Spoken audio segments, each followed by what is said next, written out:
What's going on, guys? Let me know if you can hear me and let me know if you can see me.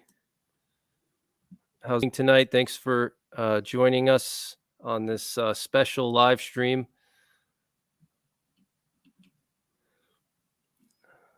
5x5. Okay, sounds good. Gypsy Stacker, what's going on? 5x5. Okay. So we have a special guest tonight, Bullets for Bucks. His name is Steve, and he's a buddy of mine, fellow YouTuber, and he's got a channel called Bullets for Bucks, and you can see it right here on your screen.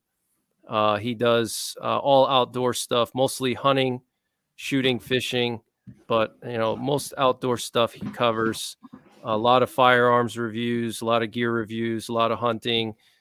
He's in Wyoming, so he does a lot of hunting, obviously, in his home state, and then he travels as well sometimes. I think most recently he went to Alaska. So definitely a good channel to follow. He's got 146,000 subscribers, so he's really getting huge. He's a big deal. So thanks for joining us, Steve. I appreciate you, and hope everything's going well over there in Wyoming. Yeah. Thanks for having me. Yeah, things are going well. We're actually having a really moderate December so far. We had one early storm, but I'll take it. Last winter was the worst I've ever seen, so I'm happy to have a warmer winter this year. Yeah, same here. Yeah, it's here it's been really mild, like 30s, 40s during the day, which is incredible. I mean, it just gives you more time outdoors in many ways, because the roads are not blocked with ice and snow and everything. So if you don't mind, I got a couple of questions for you, and I want to pick your brain about some different things, about mostly hunting related. So do you mind just giving a summary to the audience about what you do on your channel, and just a little bit about who you are as a person, and what are some of your favorite things like to do on your channel? What topics do you like the most? What type of content do you favor? Yeah, so the channel's primarily hunting, bolt action rifle reviews and optics reviews. Actually, I should say it's primarily bolt action rifle reviews at this point, but my passion is actually hunting more so than the guns and optics. Okay. I have a passion for both, but my passion is more so into hunting. I didn't really come from a background of hunting or guns, actually, surprisingly. I got into law enforcement and stuff like that. And then I moved to Wyoming from Michigan. And then over the years, kind of got into guns and hunting, but didn't really start there or come from that. I always had a love for the outdoors, though, and I used to winter camp in snow igloos and stuff like that growing up, and backpack. So I kind of was outdoorsy, and I was definitely into fishing. So I'd fish like 10 hours a week or something growing up, just at every little pond and stream, and just ride my bike around with my fishing pole. So I was always into fishing. Pretty much like most kids, I would say, most normal kids back in the day anyway. Yeah. Back then, I don't know about now, but yeah, back then I'd ride my bike around to every little pond I could get. But I was the only kid in my family, or child in my family, who was actually into fishing. I'm kind of the outlier in my family. I'm not really. I mean, my brother's a little bit into like backpacking and stuff, but apart from that, I'm the only one who really fishes, hunts, and shoots to this day. They're not anti. That's just they're not into it. Right. Yeah. So got really into hunting late.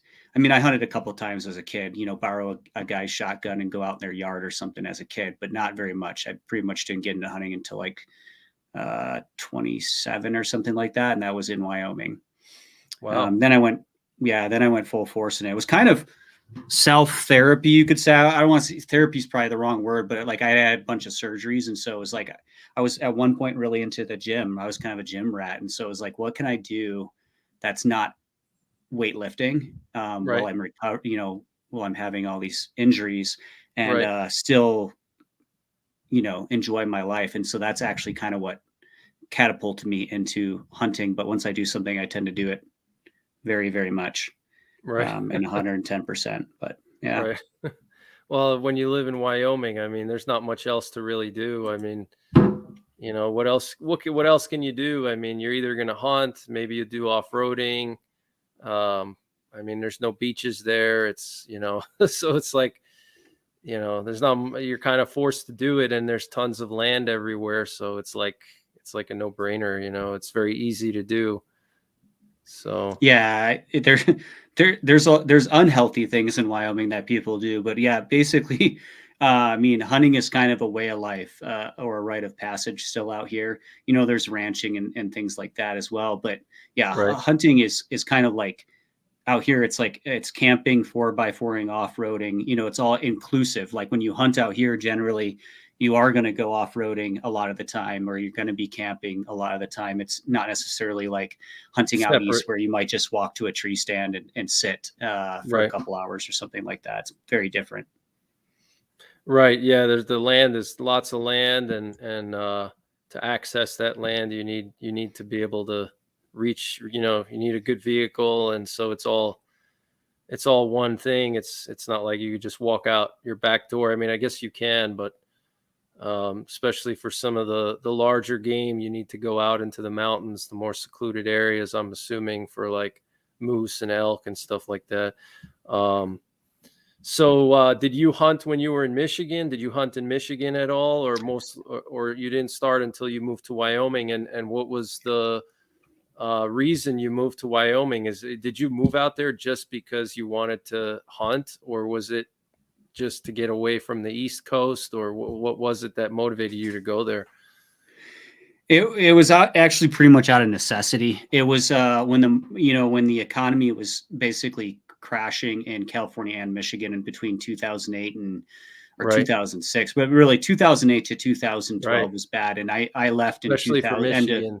Yeah, Yeah, it was the second worst in the country, statistically. I left in the end of 2010, and I struggled the couple years before that. And so it was really like I was to the point where I pawned a violin and a Ruger 10/22 rifle for gas money to take a wow, job on the telephone in Wyoming. I'd never been to Wyoming, and so it was kind of out of necessity more than anything. right, And yeah, so it was interesting. And I just came out here by myself. I didn't know anybody, never met anybody in Wyoming or anything like that. Um, I did hunt a couple of times, like I said, in Michigan, but it was like, hey, here, borrow a break action, single shot Stevens 12 gauge, because there they had cartridge restrictions where I lived. oh, And so it really? was like, yeah, so you just hunt with a 12 gauge slug and Is go it shoot a like whitetail. do they have the straight wall thing over there? Like Ohio They has straight wall only? They do now. So when I was a kid, it was Okay. shotgun only where I was. Wow. Now it's straight walled only and shotgun. So it's That's not for the whole state though, right? That's just maybe some lower areas. half, the Lower lower half. half of the lower half of the lower peninsula of Right. Michigan. So So the thumb area, most of the thumb area, which is where I came from. And so I did shoot a couple like doe whitetails, but I was really into sports and gym and stuff, and I liked it, but it was like literally a couple of like one hand's worth of hunting my whole life until like 27 when I just decided to get into myself. And at that point, I just went to Walmart. I didn't know any better when they still sold more guns, and I just bought a cheap like $200 uh, bolt action rifle, and that's what kind of started it. And now I had what some firearms training and law enforcement and stuff along the way, but what kind of so you got a Stevens bolt action? no. So my first bolt action, which I would definitely not recommend, it was a pile of garbage, was a Remington 770 on sale on Black Friday from Walmart. Is that It the was what one I shot I my think I first elk with. remember those. Is that the one with it came with the scope 3 to 9 scope on it? I think there was. I don't know if mine came with one, but I think there Okay. was packages that came with one. It Yeah. was the predecessor to the Remington 783, Okay. which is like the entry level 700 they were offering at the time. Right. Um, but I did shoot my first elk with it, and it Wow. was in 308 Winchester, and I had it for a long time, and then I eventually ended up getting rid of it. But yeah, And so what would you say first got you into hunting? Was it, I mean, you kind of mentioned that, but just kind of your own interest. It wasn't like a family tradition, so to speak, where, your dad or somebody took you to hunting camp every year since you were a kid. It wasn't like that. You kind of just got into it yourself and then realized that you loved it and you just kind of pursued it basically. Yeah, so that's kind of how I've always been in my life. Like I said, like the gym, when I was into weightlifting, the gym, that was the same thing. Only one in Mhm. my family into weightlifting. Then I was the only one in my family into fishing. It's just kind of how I've always been. So yeah, what got me into it was I think the seeds had been planted by friends here and there over the years. And then law enforcement, I was trained in firearms and got a taste of firearms that way. So like the seeds were planted, but it really was like um a lot of health problems and surgeries. It was kind of a very actual, like logical, thoughtful thing where it was like, where can I put this energy instead of becoming a couch potato and a loser? Right. Like, and like, how do I cope? And so it was very much just like, okay, well, I kind of want to hunt. And I do like, at that point I started like shooting guns more. I always kind of liked it, but like I liked shooting guns. I wanted to get more into long range shooting. And it was kind of like just the natural progression of things. Looking for a place to find happiness and a challenge. Cause I've always, maybe even to my own detriment, liked a challenge. And so it's like, where can I find that? Well, hunting was the way. And, and it definitely was. Cause like I learned to hunt watching guys like Randy Newberg on YouTube and just Okay. buying equipment at Walmart because I didn't have any money and just going out and hunting. It took me like 60 days to get my first elk. And Wow. almost every animal I hunted the first 6 to 7 years was 100% solo, almost, not quite, but um, just learning the hard way, doing everything wrong for years and just learning. Trial and Yeah. error, basically. Yeah. And in the mountains too. So like not necessarily a safe way to learn, but um, I didn't know people because, I wasn't from Wyoming, and Wyoming is a kind of a good old boy. I mean, it's good old boy state a little bit. And if you don't know Right. anybody, it takes a long time to break that shell. So, Yeah, people um, are hard to trust, and they don't trust outsiders. It takes a while, so they don't want to share all their right. secrets and invite you and stuff. Yeah, I know how Yeah. that is. And prepping and homesteading is kind of a way of life and still in a lot of Wyoming. Like it's not like down south or out east, different areas. It's kind of like a way of life. Hunting is a way of life. For a lot of people, farming and gardening and ranching is a way of life. Still, a lot Right. of people, they have cisterns of water in their own wells, and things like that. It's like um, almost normal. I wouldn't say everywhere it's normal, but it's more normal here than most places to still live the old style, the old life. Um, I don't actually consider myself a prepper. Um, but I do have like 500-600 pounds of meat at any given time. Wow, Just that's because of my huge. life, well, just because of my lifestyle. Right. And, we're going to try and start a little garden.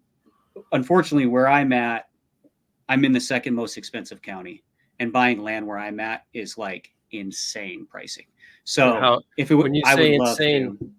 when you say insane, like how would it? Are you saying like East Coast, West Coast prices almost? Um, for me, it's insane. For some people, it wouldn't be. There's areas in my county that go about 2 acre, just 2 acres, no house, about 500,000. What? 2 acres for 500,000? Yeah, in certain areas, not everywhere, but in Wow. my county is very so. Like, my dream, of course, would be to have a ranch, or my dream would be to have acreage, and be able to go out the back door and all these things and shoot guns or have Right. have animals and things. But unfortunately, that's just not in the cards right now, so to speak. But um, yeah, like a lot of people out here though, like producing and curing your own sausage, smoking your own meat, canning, like it's pretty common out here. Reloading's really common out here for people. You know, it's not like that everywhere. Right. I'm probably more cityfied than a lot of the people I'm around, if I'm really honest. Right. But Yeah. Sounds like a good place to live for someone like us. So what was your first hunt?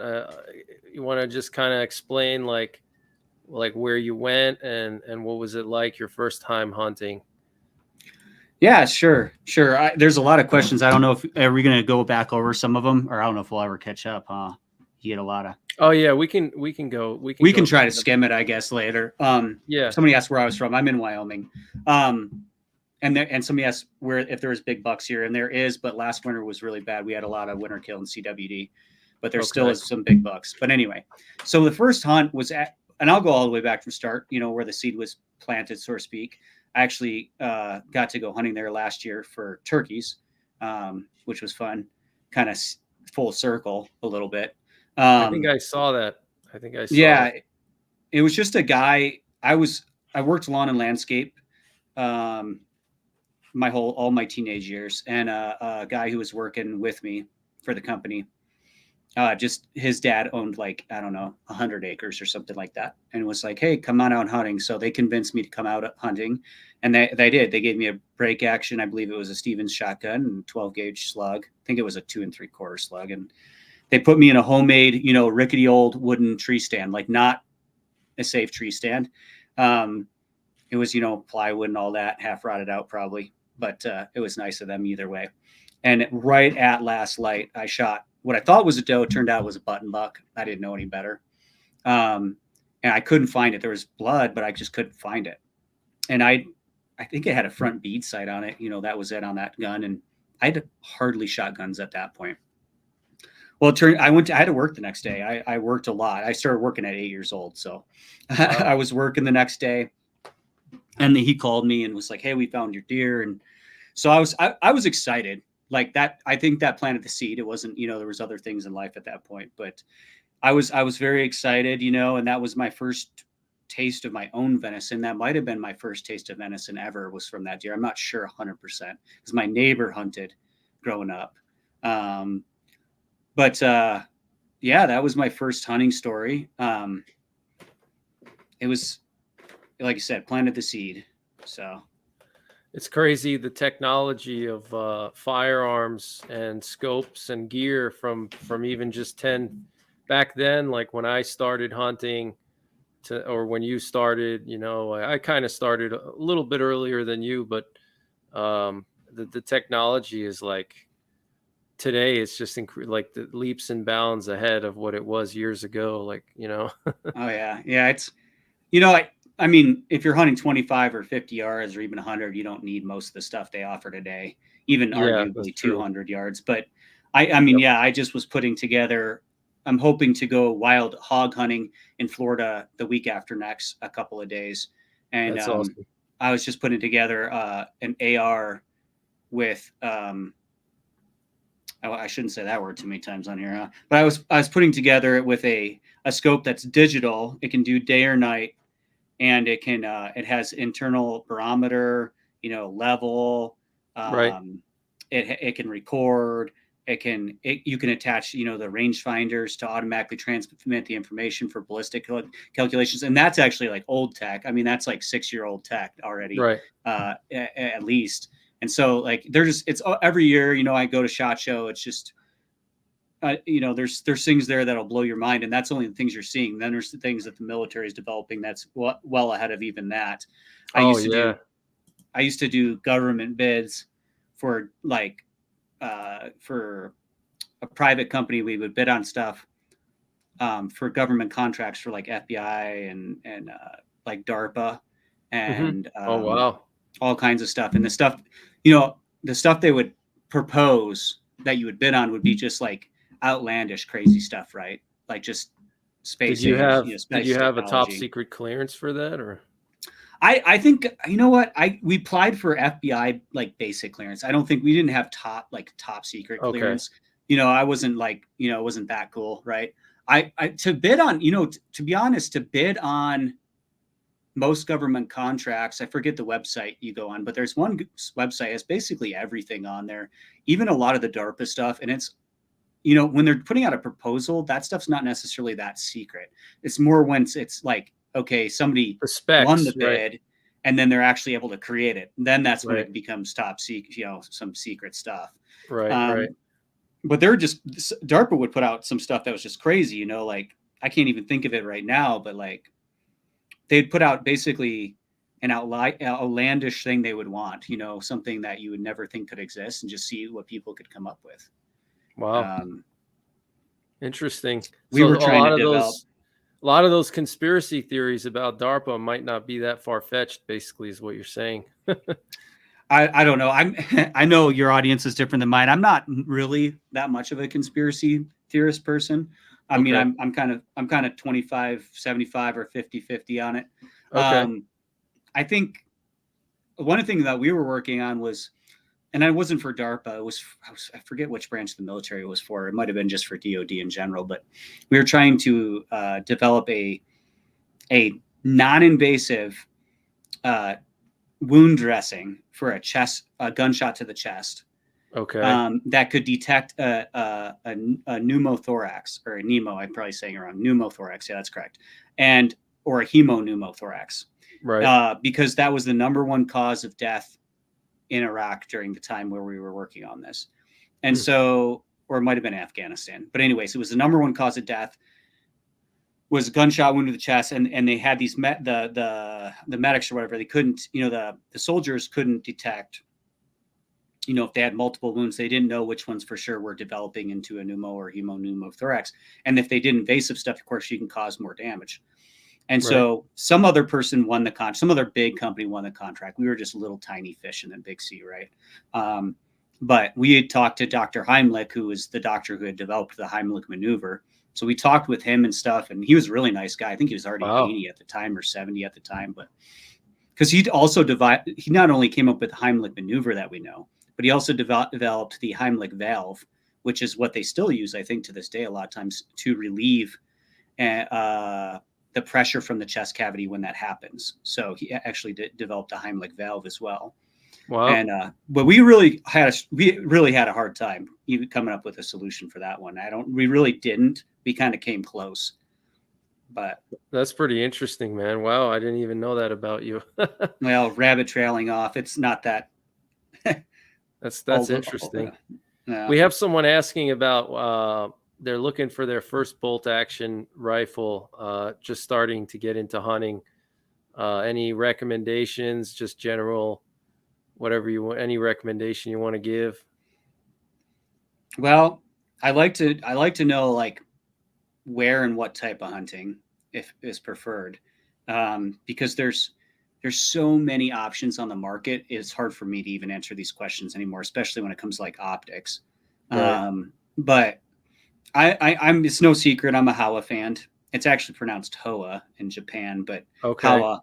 Yep, I know Howa. My sure. recommendation would probably be if you can get into a Howa HS Precision, but that's become way more expensive. They used to be $600, now they're like $900. But if you want to go cheaper, I would just say get a Ruger American. Ruger American if you can't afford the Howa HS Precision. There's a lot of stuff in between there, but that would be my recommendation. What about cartridge? What kind of cartridge would you say? Like general purpose, big game, deer, black bear, maybe even occasionally something. Yeah, it's hard bigger. for me to know. It's hard. Sorry, I interrupt. It's hard for me to know what he's hunting. I still do like going. If you want a dual cartridge, I recommend 300 Win Mag. If you want something a little bit lower, like you're not going to go after moose or elk or something like that, then I say 308. 6.5 Creedmoor, takes a lot of hate, but I do like it. It's not bad either. I just wouldn't go elk hunt. I wouldn't recommend going elk hunting or anything bigger than elk. I've shot elk with it. It's not my first choice though. So, those are the three that I would throw on the table. That's what I was going to say. 300 Win Mag. You can't really go wrong with that. I mean, a little overpowered for deer, but you can get some like lower power factory ammo. If you're not a hand loader, you can get like some, like PRVI Partisan, like 180 grain soft points that'll, 2,800 feet per second for deer. That's fine, And then if you want to go for elk or, moose, you could go up to like premium factory ammo or hand load, and then 308, of course, is a great choice if you're not going to go super big. Or I mean, even 308 is good with like, solid copper projectiles. You can take down, as long as you're within close range, like under 300-400 yards, you could take down a moose or elk, no problem, with like a TTSX Yeah. or something. My first ever elk was actually with a 308 Winchester. So it's like, and it was just with an interlock or bonded. It was a cheap bullet. It was a Remington Core-Lock. That's what it was. Oh, So it was Core-Lock, like okay. nothing special, and Yeah. it went down. It went down and never ran or nothing. And 300 Win Mag, like as long as you're shooting an antelope or a deer in the chest, away from the front, away from the meat, it's really not going to hurt anything. And depending on the bullet construction, it also could just go right through them. So it's like, it's not going to, like, it's not that big of a deal if you're overpowered. It's better to be over than under, I'll tell you that much. Right. Unless you're using like match grade ammo or really cheap ammo that blows apart, then obviously that's not good. But I mean, if you just have a basic, like, like a canalure that holds the core in, like a core locked or something, that's fine. What would you say are some of your like most memorable hunting or outdoor experiences so far in your life? Oh, there's probably a lot. I've probably forgot some of them, but then I guess they wouldn't be memorable, huh? At least not tonight, right? Maybe another day.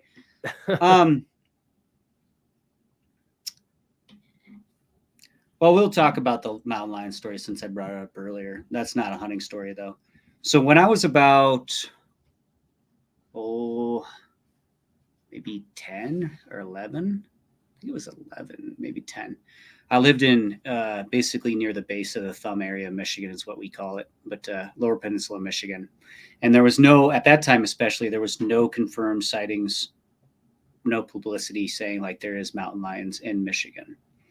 But I think I'd either come back from a paper route, because I actually did a paper route when I was really young, or maybe I just was out riding my bike. But anyway, I'd gone for a bike ride with my mom, which was very unusual actually. And then she got back, like, for whatever reason, like a half hour before me. And so we were living on like an acre or two. It was actually a rental, and it was surrounded by woods. And for like months, we had been seeing poop with like fur and bones and stuff in it, but we thought it was a bobcat. But we had more rabbits in that yard than I've ever seen in my life, like the whole time we lived there. And there was really thick brush around the edge of the yard, but we just saw that poop, right? We just were like, okay, well, it's bobcat. Because that, they existed. You just didn't see them really, but they existed. Yeah, they're out there. For whatever reason, I went around the back door, so facing the backyard, and I probably went to go in the front door, but it was probably locked. So I went to the back door. My mom was a little bit interesting. She would lock doors like the minute you walked out of them my whole life. Okay. So she had all the doors locked. Well, there was a screen door and the regular door. Well, I walked down to the back door. I was probably only 10. I might have been younger. I don't remember, but somewhere around there. And right in the middle of her yard is this big old mountain lion just laying there sunning itself. And I'm like, this is crazy. Like, we just learned about mountain lions in school like that week. So it was really ironic. So how old were you? I was probably like 10 or 11. And so this was probably what, like early 2000s, late 90s, or what? I mean, it would have been late 90s, I think. Okay. So I'm not very good with that, but probably late 90s. So yeah. And so I saw this big old mountain lion, 100%, like no doubt. I was old enough to know it was a mountain lion and not be like, oh yeah, I'm just making up stories. Like, I was that old, right? So like 100% mountain lion. I can still picture it to this day, actually. Wow. And it was laying there facing away from me, just sunning itself in the middle of our yard. And it kind of looked back and just like looked at me, not aggressively. It was just probably kind of casual. Yeah, it was probably, I'm guessing 25 to 50 yards. It's a little hard for me to remember that. Like, it was probably somewhere, I would say maybe 50 yards. That's insane. So I'm like, I was worried. I was scared. I was pretty young. I didn't have anything with me at all. And so I tried to smash, and I'm knocking on the door, and I don't know, she didn't answer right. So I smashed I hid behind like the screen door and the regular door. Like, there's like a couple inches there, right? But I was super skinny. So I'm just when like, you're a kid, you can right. So I'm like, my mom, for whatever reason, doesn't answer that door. She comes around from the front door and then walks around the outside of the house, and then is like, comes around the back sidewalk and is like, what are you doing? Like, and I'm like, what are you doing? Like, why didn't you open this door? Why did you come around the front from the front? And my mom would actually totally corroborate this story still to this day. I'm pointing like, oh my gosh, like, look, I'm like freaking out. And she looks and she's like, oh my gosh, she freaks out. And it stood up and just sauntered off, like not scared at all, just kind of casually walked off. And so then we run around to the front of the house because she didn't have the key for the back door to get in. And we go inside. She called the DNR and the sheriff's office, and they basically told her to kick rocks. I mean, that's essentially what they told her. Really? Wow. And for the rest, we lived with her for like another 2 years or something, a year or two. Right. It's a little hard for me to remember that, but we played in the woods every day, all day. Even after that, me and my brother, we practically lived in the woods. I mean, we were out there all day. And we saw that same poop the whole time we lived there, everywhere around, but we never saw it again. I can almost guarantee you, that was it the whole time. It probably watched us every day, but it was just, never saw it again. This was in southern Michigan. This was in southern Michigan. This was about an hour and a half north of Detroit. Okay, so that's kind of like mid-Michigan. And we lived we lived next to a river that I think actually went into the Detroit River at some point, but we lived next to a pretty good waterway. And so our thought is that here's the thing, like a couple of months later, I think it was a couple of months later, might have been 6 months later, somebody in a newspaper claimed to have seen tracks, 100% seen tracks. And it was like confirmed tracks for a mountain lion and it was along those waterways. So let's say that poop was from something else, or maybe it was another one, who knows, then it was, or maybe it was just going up and down that waterway. And we just happened to be a house along that, we weren't right on the water, maybe like a quarter mile from it. So it was, maybe it was going up and down there, but it was until like, I think now there's confirmed sightings. Now it's like, yes, we have mountain lions in Michigan. It wasn't until like, 10 years later that they actually admitted it. Right. And now aren't they? They say now that they're mostly confined to the northern part, right? And where you saw it, you're not like the northern part, you're not the southern part either, but you're probably more in farm country there, right? There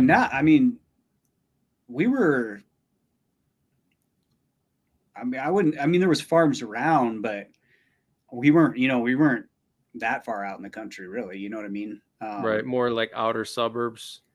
Yeah, we were more like outer suburbs. I mean, there's where Port Huron is. Port Huron, Michigan. We were just south of Port Huron, Michigan. Okay, I know. I've been to Troy. I have family in Troy, so I don't know how far is that from Troy. Maybe 30 minutes or so. Oh, okay. 40, yeah, so I kind of know the area maybe. Where. Okay. Wow. Yeah, we were. Story. Yeah, it was. I mean, it's exciting looking back, and to this day, that's the only. Oh well, no, I can't say that. Last year, I forgot. Last year, I saw a juvenile. Now that we live, 15 minutes from the mountains, we saw a juvenile in the middle of the road last year, driving near the mountains. A juvenile mountain lion for like a split second. It took off and ran. But those are the only two really sightings that I'm trying to make sure. Yeah, those are the only two sightings in my whole life, like 100%, like guarantee, not like something way out there you think it is, Right. Well, I've heard that people like in California has like a huge population of mountain lions, and people live their whole life among mountain lions and they never see them at all, because mountain lions are just so secretive and they're so attuned to their environment that they avoid people so easily, Yeah. Well, I'm right next to the Bighorn Mountain Range, and it's got one of the highest mountain lion densities in the state of Wyoming. I mean, this is the place you can actually hunt them here, but you got to really get them the season's really short. You really have to have well-trained dogs and track them. I mean, that's my opinion. You're probably never going to see one any other way. Unless you go now, if you were to cover a lot of ground, you could probably cut a set of tracks in the snow and maybe follow one, but they'd probably hear you a long distance away and just take off before you could even get close. Yeah, some people use like like they'll hunt them like coyotes almost. They'll try to put like decoys, call them in and stuff. But Right. like Right. the success rate without dogs is probably like less than 1%. I mean, it's like It's crazy small. You difficult. pretty much have to run them with dogs. Right. And there's a lot of them. That's people are like, well, you don't want to, just like black bears, there's a ton of them, but if you don't see them, you're like, oh no, They're not here. you Yeah. don't want to shoot them. You don't want, but that's not really true. They still can actually cause management issues and things like that. They're just very, very, sneaky, for lack of a Right. better word. Right. Exactly. Well, we have a comment here. I was actually going to mention this myself, but when I lived in New York, I remember there was a mountain lion that came all the way across the country, and not far from the part of upstate New York where I was living, there were sightings of a mountain lion, and then like, everybody was saying, "Oh, you're crazy. You're just seeing things. Those aren't mountain lion tracks." And then like 1 or 2 weeks later, there was a news article that a mountain lion got hit by a car in urban Connecticut. Like that would be like the equivalent of like, like a suburb of Detroit, like Troy or somewhere closer to Detroit, like a serious suburb, not like Mm-hmm. an outer suburb, like an inner suburb. This mountain lion got hit by a car. It weighed like 130 pounds or something. And they did a DNA test, and they found that its DNA was from the Black Hills. And they say that somehow they tracked this mountain lion. It came all the way over from South Dakota. It crossed over the Great Lakes, and then somehow either crossed through PA or New York, and then ended up in Connecticut somehow. I mean, that's just like proof right there. If one mountain lion can do that, I mean, what's stopping all the other ones? Right. So, like here Well, in yeah. Pennsylvania. Yeah. Here in Pennsylvania, it's like a huge thing. Like if you go out into like not the city areas, but like anywhere outside of Philly or Pittsburgh, you talk to any country person and you ask them about mountain lions here. And it's like almost every country person believes that they exist here, or they've seen them, or they know someone that saw them. There's a bunch of guys at my gun club that told me like there was like a mountain lion den. It's, some of the mountains near the gun club, and it's always the same thing. They tell the local police and the police ignore it, or the game commission will say the same thing, that, oh, there's no evidence of breeding pairs. That's always that. So that was like, I remember in New York, the first thing they did was they said, first they denied that wolves were there altogether in New York. They said, oh, there's no wolves here. Then like a coyote hunter shot one that, and they said, oh, well, that was just a transient male that crossed over from Canada, but they don't have enough space here to establish themselves. There's no breeding pairs. That was like, Yeah. for years, that was their excuse. Was first it was, oh, it's just a transient. Then the next convenient excuse was, well, there's no breeding population. They're just coming in and out. It's just like, it just pisses me off. It's like they think people are that stupid, or maybe people today are that stupid that they believe that. Yeah. Well, yeah, there's always a political agenda. It seems like Right. I remember before they made it legal to hunt wolves again in Wyoming. I think it was before I actually got into hunting, but I was just shooting. I was out shooting an AR-15 with my, I think I was dating my wife who's known my wife at the time, or maybe we just got married, and we were driving back at like dusk, and there was like oh good Lord, I can't think of the name. There was a whole pack of wolves, like way pretty far from the mountains too. Like, well, we were probably 40 minutes from the mountains, and they were just like staring at us, and like it was crazy. And it was right before I could have shot one if it was legal, but it wasn't yet, because I had my AR with me. But it was only like a year or two after they made it legal, but they still said there wasn't wolves there. They said they were like in the mountain range. It's funny because it's like, well, Right. they're in that whole area if they're there, because wolves travel a lot. Right. But there was That's tons the of thing. them, and they weren't coyotes. You know what I mean? Like people are, oh, they were just coyotes. I'm like, No, like coyotes don't run in like a pack of 15 or whatever, it's like Well, usually not like coyotes, that. they have like I think coyotes have like massive packs, and wolves are usually coyotes. You either have, at least in my experience here in the East, it's like you either have a huge pack with like 30 plus coyotes, or you have like one or two lone, usually like a lone male, that just travels by himself, and occasionally, but there's no like in between, In the bighorns where I'm at now, they think they just finally last year had their first confirmed, like, yes, there is one there's one wolf in the bighorns, because there was never wolves. Supposedly, people have been saying for 10 years that they've seen wolves, but they finally said, yeah, there's like one confirmed wolf. I've never seen one, I don't think. And I don't think there's enough to worry about up here, honestly, in the bighorns. But and then now that they made it legal the last, I don't know, 7 years or so, or 8 years, it's definitely good. I mean, there's less. Like, even where there used to be a lot, you don't really see them that much, which is a good thing, because they kill off the elk so bad, and the moose. But I heard I know in like some areas of Idaho that there's like massive predation problems. Like some of the units over there, they're like totally devoid of life because the wolves just killed all the elk off, basically. Yeah. I mean, that's the way it is, really liberal government in Colorado right now. Well, that was in Idaho. That was in Idaho. Oh, in Idaho. Yeah. I think it's legal to hunt them there. It is legal, yeah, but I guess, I mean, think about it. How many hunters actually say, I want to go hunt a wolf? And then how many of them are actually successful? I mean, it's not like, you know what I mean? You're not going to. It's either, it's really hardcore hunters or ranchers that kill them, or paid trappers, like state trapping. They have some states have state trappers and stuff. They'll get them, but yeah. And grizzly bears are a big problem, in not where I'm at, but in parts of Wyoming and Montana, they're a big problem. Are they spreading out to the bighorns at all? Not yet. Not yet. I don't. Not yet. Mm-mm. Do you think we have a lot of black bears? What's that? We have a lot of black bears, though. We have tons of black bears. I'm sure. Yeah. Do they say they'll ever get to your area, or? I think that's a hard one. I'm not sure. I mean, they don't say, but I'm not, like, if I think about it, I'm like, I don't know.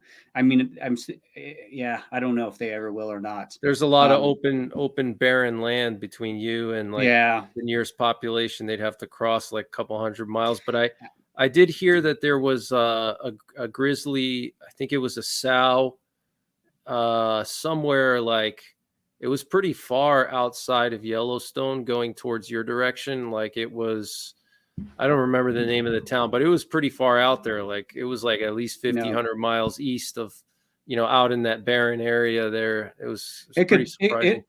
I mean, given enough time, I guess it would happen, right? Like, given enough time, it would happen. I just don't know if it'll be, in my lifetime. Right. I don't know. They, if they made it legal to hunt them again, like they kind of did and kind of didn't, and judge put an injunction, all this stuff's gone back and forth. Then I don't think they ever would. But I think there's more deaths by grizzly bear in Wyoming, Montana than there is in Alaska, actually. Yeah, I heard that each year. Yep, there's more animal. I think Montana has the most animal attacks in the country of any state, actually. So makes me not want to travel there.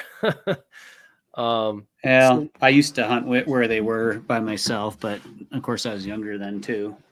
It's only good. I mean, to do it smart, you really 2 or 3 people all armed is the only smart way to do it. Yeah, I mean, you just never know. I mean, I used to go by myself and stuff and be crazy, but it's, you just never know what could happen out there. I mean, even like a rabid coyote, if it bites you on the leg, that's, that could turn into a bad situation, let alone a wolf or a grizzly or something crazy like that. I still hunt a lot by myself, just not as much in grizzly country as I used to, but I still hunt a fair amount in the mountains by myself. I was gonna ask you, I'm sure a lot of the people in the audience want to know, what was it like going from Michigan to Wyoming? As far as like, I mean, Michigan is a pretty rural state. I mean, it's not like, New Jersey or something. There's a lot of, rednecks there, and there's a lot of farmland and national forests. So it's just probably Wyoming is like one of the least populated states in the country, I think, right? It is the least populated, yeah. Okay. I mean, so was there like any adjustment period, like, going out there? Cause I know a lot of like preppers in particular, they have this fantasy like, oh, I'm going to move out of the city and I'm going to buy the most remote land I can find and I'm going to build a cabin there and I'm going to throw a satellite dish on it and I'm going to live there. Like, and I always look at those people and scratch my head because most of them never lived outside of the city and they have this like unrealistic expectation or it's kind of more of like an unrealistic fantasy versus reality. I mean, like the winters in Wyoming, I know I drove through Wyoming in the middle of winter 3 years ago now. I drove right through your area. I mean, it was like terrifying. The roads were just solid ice and the wind is just brutal. It's like constant wind, your whole car is like shaking. And I mean, it's not like the type of it's not a place that you want to live if you're not truly like dedicated to living there. I mean, it's not like you're moving to Florida or something. Yeah, it's an extremely dry, okay. Like there's a couple nice areas in Wyoming or a couple nice counties. Everything else is just high like desert or high prairie. It's Right. extremely dry, extremely windy, and most areas, in my opinion, actually aren't that pretty. Yep, It's that's what I extremely remember. Like barren. very, very Um, barren, very desolate. I mean, yeah, like no rivers anywhere. Like I saw like yeah, one little stream driving like 200 miles on the highway. I yeah, was just thinking to myself, like, what would I do if I broke down here in the summer? Even in yeah. the summer, I would like dehydrate. I mean, there's no shade. It It's used to be. It is progressing, like in a way. But like when I first moved to Wyoming, I was an hour and a half from the nearest Walmart where I lived. Um, Not, like there was hardly any cell phone service even 10 years ago in most of Wyoming. It seemed like that's Mhm. changing now. Right. There could be, 2 hours between rest stops, to go to the Yep. bathroom. Once you leave a town, you always get gas. Like that's Yep. just the way of life out here. Because once you leave a town out here, especially even 5 years ago, but even still, most of Wyoming, you leave a town, you're literally will run out of gas if you didn't fill up before you left. Like you will, it's that far apart to the next Yep. gas That's what station. I A lot remember. of people have gas in the back of their trucks, Yep. Um, Especially in the winter. I mean, if you run out of gas or break down, you're screwed. I yeah. mean, Yeah. It's kind of like people prep as a way of life a little bit out here. I think, um, I don't say don't do it. I just think like, and people in Wyoming tend to be nice until you move here. Like they're okay. nice if you're visiting, and then Right. they tend to be really, really cliquish or very hard shelled once you move here. Like they can, Yeah. I have seen people literally get like ran out of town. Like they'll practically threaten you. Like it's that Wow. it depends where you're at. Like if you're in one of the nicer, bigger cities, and by that I mean like 20,000 people or 18,000 people. But if you're like in a small city in the middle of nowhere, they will like Oh, threaten to yeah. kill you. They will run you out of town if they don't like you. Yep. It's very, very different out here. There's good and there's bad, and I've seen both of it. I It's heard just it's gonna. like that in Montana too, with the like Montana is also bad. A lot of the locals don't like outsiders, especially now with Yeah, all the rich people buying everything up and jacking up prices. That probably makes it even worse, right? yeah. I would say Wyoming's probably worse in a lot of ways, but than Montana as far as that's concerned. Okay. But I like it's just to be in the winters can be very windy and cold. Like the wind chill can be really in a lot. I Growing remember. the soil in a lot of Wyoming, you can't really grow in a lot of the soil in Wyoming. Like you can't just like make a garden Too in a lot of dry, right? Wyoming. Well, and if the soil is just not good soil. It's not good soil, So right? not in a lot of Wyoming, some parts of Wyoming, but very little. There's not a lot of water. So like if you don't have a house that can have a well, then you have to have cisterns and you have to truck water or have a delivery service, or you have to truck it. You fill up your truck with this big, and you transport your own water Yeah, to a yeah, cistern, right, which is really common out here because a lot of it you can't really get a well. Um, it's just there's a lot of things to consider.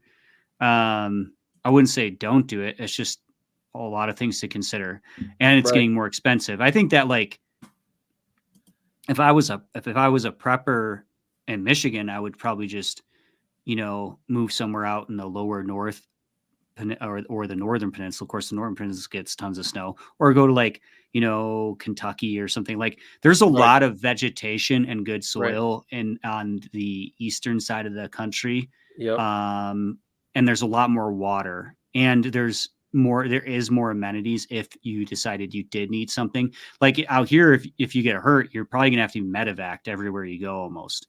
Yep. Whereas if you're so like there's a happy medium. Like a lot of Exactly. like if you went to Tennessee and got some place out in the mountains or hills, you could probably have a good garden, as long as you cleared trees. You'd probably have plenty of water.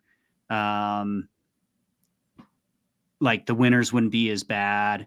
I mean, like survival probably would be better, really, Right. in That different was areas one out thing I there. noticed, like when I went out So there and when I came back here, it was like when I was driving east from Wyoming and then going back home, east, the further east I got, the more trees I would see. yeah, Like, once I got to like Iowa, then yeah, Indiana, it was like more and more trees. And that's how I knew I was getting yeah. closer. And it's people don't realize that because they have like that fantasy, I'm just gonna get Right. away from everybody, and they just don't realize how harsh it is. And I'm not trying to discourage anybody, but you have to also consider the things like you mentioned, and Well, and just medical care is a lot better out east and down south, generally speaking. Like I right. have tons of medical problems. I've had a lot. So like medical care is very bad out here. It's very expensive out here.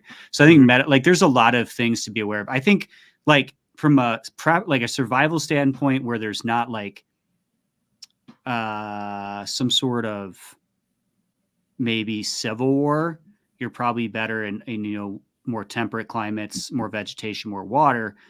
But from a Civil War type standpoint, you might be better out here because we're Less surrounded. There's a population. lot of like you have South Dakota, North Dakota, Montana. We do have Colorado in the way, but we got Texas down there. So like you could make an alliance with states and Right. potentially have a lot better protection.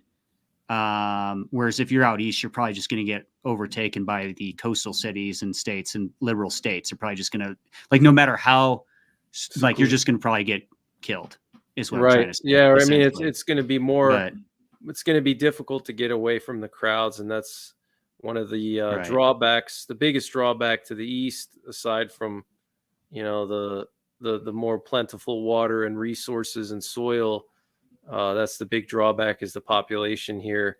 Even like secluded areas in the east, you're still going to have people that are going to be able to reach you if they panic and leave the cities. I mean, even like if you have like a very like now, especially with these really fuel efficient cars, you could fill up a tank and like, some of these cars, they have like 20, 30 gallon fuel tanks now. Like I just had to rent a car to go to Pittsburgh and drop someone off at the airport there. And I had like a new Toyota Camry. It was like a 2023 and it had like a 25-gallon fuel tank and it was getting like 30 miles a gallon. I mean, you do the math, you can go like multiple states without filling up. Yeah. So, I mean, I it's think yeah. It so you have I don't someone from like New yeah. York City and they're panicking and they don't have resources, they have nothing. So where are they going to go? They're going to go out to the country where it's safer, there's more resources, but the thing is they don't have anything themselves. So when they do get out to the country, then they become an enemy because then Yeah. they want to take your stuff or they want to ask you for stuff, and that's what the Yeah. biggest concern is out I here. yeah. I don't. I don't think I try not to worry about stuff too much, to be honest. I have a lot of other problems, right? Like for Right. me, my health alone would, like if I didn't have access to modern medications, I would probably die anyway, right? Like no Right. matter how well prepared I was, unless I had tons of medications. But even then, like there's so many variables, right? Like you can be the most skilled in the world and then you just get sick, right? Right. Um, Right. yeah, sure you can study roots and different medicinal things, but at the end of the day, it's a difficult thing to predict. I think that like definitely people out west, or hunters in general, farmers in general, things like that, they have skills that definitely on paper would give them a huge edge over people in the city, right? Right. For survival in a, but it depends on what type of survival. Like I said, like is this Civil War? Is this like if Yellowstone blows up, I'm going to be dead before I can blink my eyes anyway. Right. Like Well, it's not even going to matter. But another thing that I always caution people about if they're looking into the western states or the Midwest or the missile fields, like mhm. you have just to your north, you're kind of in an okay area, but like just to your north near Great Falls, you have like 150 missile silos. And if we were to go to nuclear war, which nobody knows, it may never happen, but if we did go to nuclear war, every single one of those silos would be hit with 2 warheads to make sure they destroy, because they have to destroy our missiles so we can't fire back. And so the Right. first thing they would do is target those missiles because they know exactly where they are.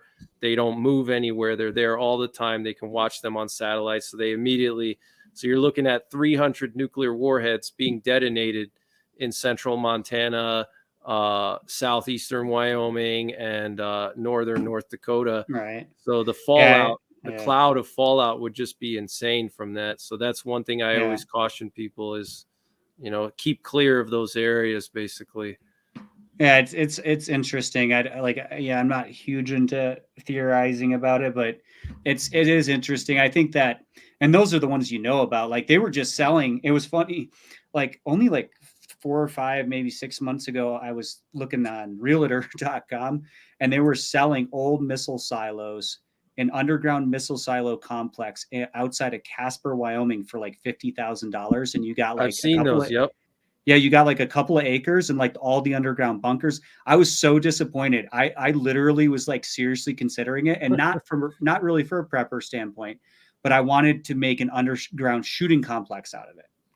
And Okay. I was so pissed off and disappointed that somebody had already got it under contract like immediately. Because it was like $50,000 and you get like a couple acres, and literally like it had like old uh like a room, like apartments downstairs and everything. Like you could have like your own shooting lanes. Like it would have been awesome for shooting guns and stuff underneath the Oh, that ground. would be amazing. Yeah, especially in the Yeah, winter time when it's cold outside, you could shoot in there.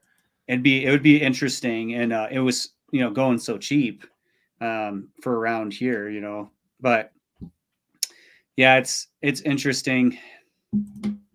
Yeah, it's crazy. So let me see. I had some other questions here for you. Oh, what's your favorite kind of hunting? Like, um, not just like species wise, but like your style of hunting. Do you like, it seems based Hmm. on, I know you well, but to the audience, what it seems like you like to go more into the wilderness. You're more of like a wilderness hunter, I would say.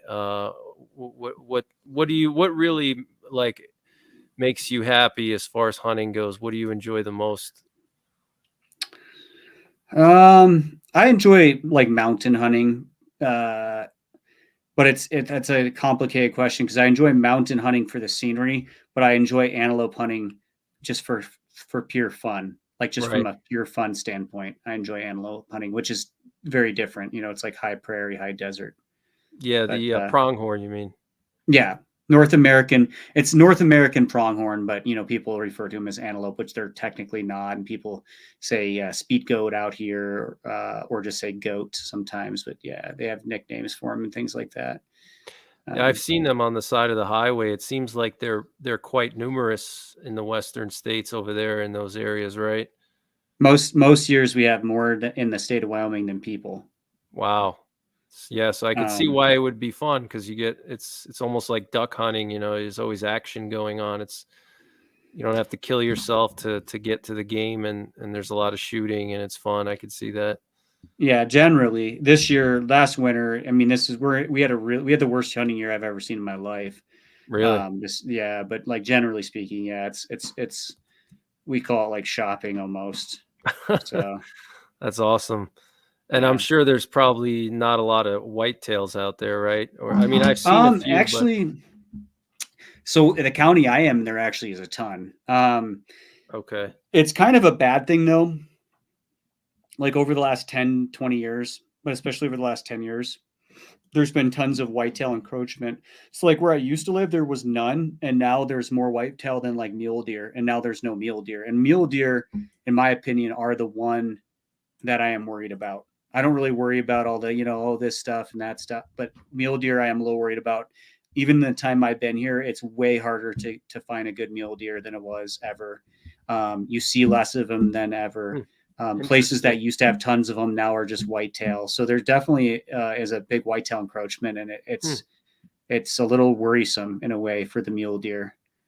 So they're probably out competing them. They're taking their food and stuff. Well, they're even though mule deer are much bigger, ironically, like whitetail are just, they're in a way, I guess, more aggressive in a way. They tend to, like, mule deer don't really reproduce under stress very well.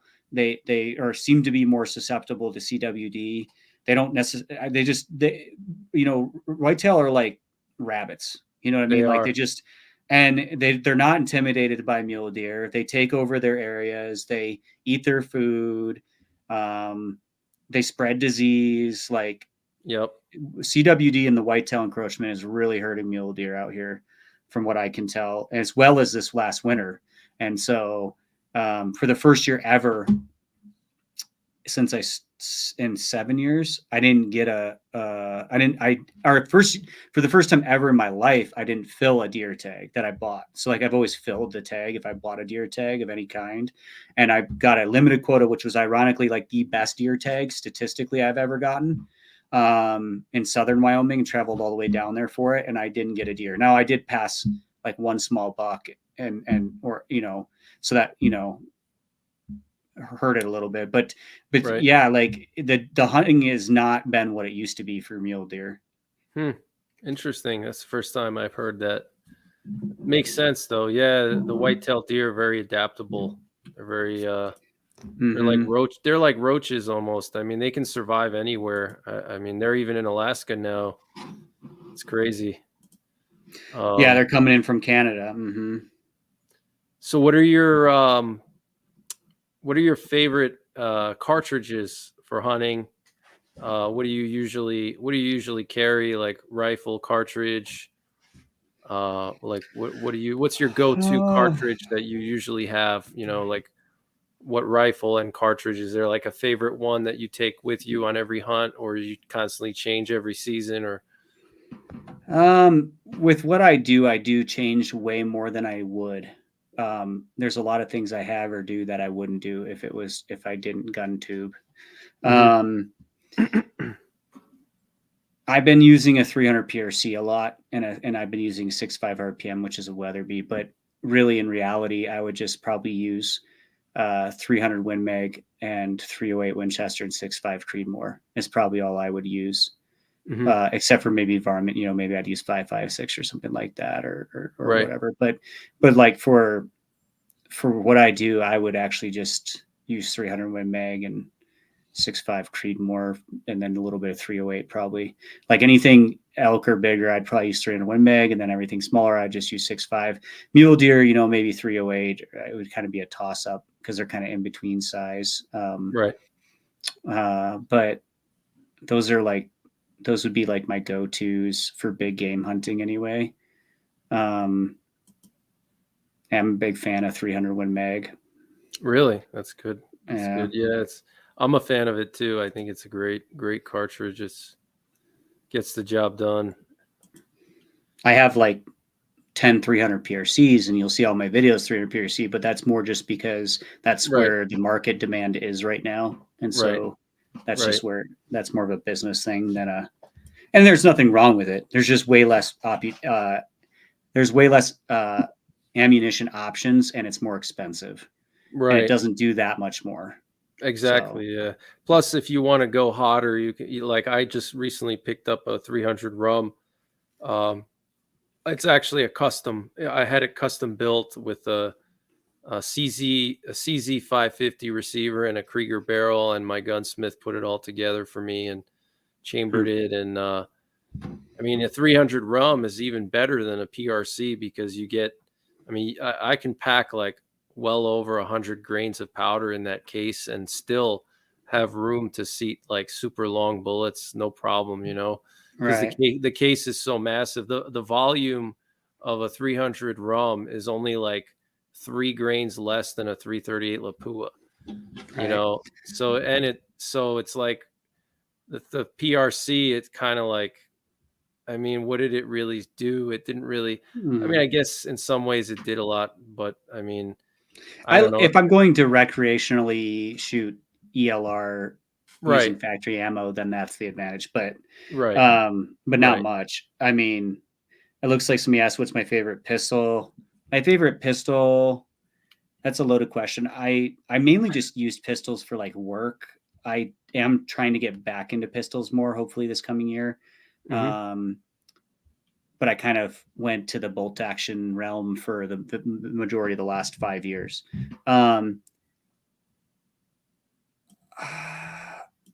Personally, my favorite pistol that I own right now, from like even a look standpoint, and like I like the way it feels, is probably my Shadow CZ Shadow 2.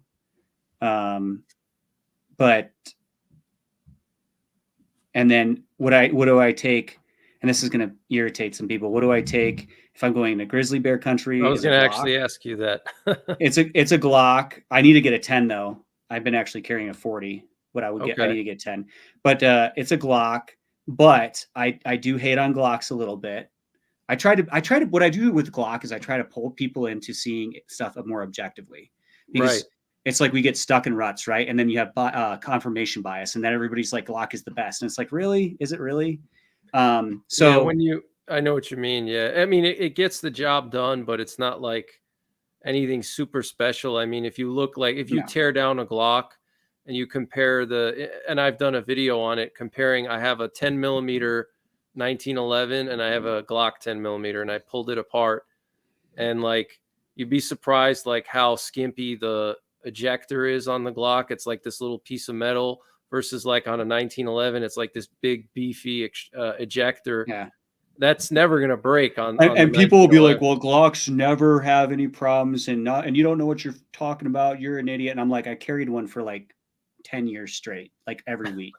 So it's like, and I've seen them fail. Okay. So like they can fail. I think like my biggest problem with the Glock is I have small hands. I'll admit that I have small hands, so they don't fit my hand well. Now, yeah, you can get different back straps, blah, blah, blah. But anyway, they don't fit they're kind of not very ergonomic in my opinion, but that's not my main problem. I kind of skipped over it. The main issue is the sights that, unless you get night sights, right? Unless you get the model that comes with the night sights on it, the regular stock Glock sights are polymer garbage. They should be immediately removed and replaced with steel sights. And people will be like, well, I've never had a problem. And I'm like, for one thing, they suck. But for another thing, I've carried one in grizzly bear country and then gone to shoot it, and the rear sight slid around in the dovetail, getting banged around, and I couldn't hit anything at 5 yards. I couldn't hit anything at 3 yards. So like polymer on metal does not match well. And so the first thing you need to do is get rid of those sights and get some good sights. Apart from that's my biggest problem with Glocks. And they're not that accurate. There were like companies like, this is how the government works. It's like, and how companies think. It's like, how can we make the most reliable, cheapest thing that will win government contracts? That's a Glock, right? Like, how can we make, now it's like, how can we make like the sweet spot between it's reliable enough to where we'll get government contracts and not necessarily have a bunch of lawsuits, but also be super cheap to win it, like a contract. That's a Glock. It's not anything that special. Right. But it is reliable for what it is. It's usually reliable, and it's cheap enough that you don't feel bad when you destroy it. And so that's why I create hunting. So I'll admit that, but I don't have factory sights on mine. I have, Well, that's another reason why like people think, well, if the military's using it, it must be the oh best, God. or if the police are using it, it must be the best, and they don't Yeah, understand right. that it's completely different. It's like, okay, are you telling me that the Ford Interceptor is the best SUV, the best Yeah. vehicle, is the fastest with the most Yeah. horsepower? You know, are you telling me that a Crown Victoria is the best vehicle? No, it's what's Yeah. decent, Yeah. what'll get the job done. That's not too expensive because they got to buy, thousands and thousands of pistols. They're not going to Right. spend $1,200 a pistol, right, for each cop in their department. They'd rather just go with a $500 Glock. You know what I mean? And same thing with the Yeah, military. it's if you look, like people are like, well, it's mil spec. I'm like, yeah, it's probably garbage then. Like here's the truth. Like I don't say that about everything, but like the truth is that like I did government contracts, like I was saying earlier. Like it's what is like basically the sweet spot of how can we not get our sued a whole bunch, so it needs to be kind of reliable, kind of Right, accurate, and kind of right, and really cheap. And that it's like now if somebody that's like legit special forces and they use it a lot, then maybe their recommendation's different, right? They have a different right, budget, blah blah blah. right, But most of the firearms instructors I knew in law enforcement and armors were like they were below average among their peers. They didn't get those positions, you know what I'm saying? They didn't make those decisions. And then they usually end up making those decisions. Like if they work 20 years, they might make this, oh, we're going to buy this, we're going to go with this site. And I hate to say it, but they probably became those instructors and not necessarily through proficiency. We'll put it that way, if you right. understand where I'm going with this. Yep. And so it's like, there's a lot more to the picture than that. But yeah, Glock with different sights for, just banging around, gun when you're hunting, that's fine. If I'm going to do if I want something maybe to carry and to have fun with on the weekends, I do like Canic. After training with Glocks for like 10 years, I picked the first ever time I picked up my Canic. The first ever time I went to the range with my Canic, it's a TP9 SFX, but either way, I shot significantly better at the first magazine I shot through it than I ever did with a Glock. Right. Like it's just like better trigger, better ergonomics, and like, yeah, it's Turkey-ish and blah, blah, blah. And like, I'm not saying it's the best thing. And yes, their springs are heavier. So if you shoot light loads, sometimes there can be a problem, like until you break it in. Mine didn't have those problems, but I like, I like all three, but I don't swear by Glocks for everything. You know what I mean? Yeah. So. Yeah. I notice Glocks are not super accurate either. Like my stock barrel on my Glock 20, it was shooting like 1-inch groups at like 15 yards off of a rest, so they don't have the best accuracy either. They're also made with looser tolerances on purpose because it's for police and stuff like that. So you don't want like really tight tolerances for reliability. Well, So it's the same theory as like the AK. I mean, and right. most stock ARs aren't going to ever be as accurate as a bolt gun, and not a stock Right. AR. Right. And even a lot of high end ARs are still not. So it's like that. It's that, like you want reliability. So you're going to sacrifice precision a little bit in a way. Right. Right. Or you're going to pay a lot more, right? Like you get into the CZs, you're paying, 3 times what a Glock costs, or you get into like some of those, I'm forgetting the names of them because I'm not a huge pistol person. I do want to get into it more again. I kind of was into it like 6-7 years ago a bit, but I want to get back into it a little bit more. Yeah. Wild boar hunting. Yeah. Boar hunting. Yeah. Have you ever hunt boar? Well, you're going to I'm supposed to go a week after next, hopefully at least 2 days, hopefully more. I setting up day and night vision stuff. I'm like literally I actually dumped my own money into a lot of it too, because I didn't have time to wait around for try works with some companies and things. But yeah, hopefully I did go wild hog hunting one other time. I think it was like 4 years ago. And on the last minute, I wasn't night hunting. It was just day hunting. And on the last minute, I shot just a mature, I think it was mature female hog. It was nothing like, trophy. I didn't care. I'm not a trophy hunter, and it was just a friend took me out in Florida, and so I just got one at the last minute. It was a lot of fun. I'm like actually like looking forward to that more than a lot of hunts, just because it's an animal that like you can hear when you're hunting it all the time. Like when I was in Florida last time, like you heard them the whole day. It like made you crazy because you're like the anticipation. Right. And so you could just hear them. Whereas like, most animals I hunt out west, it's like, you don't really hear them.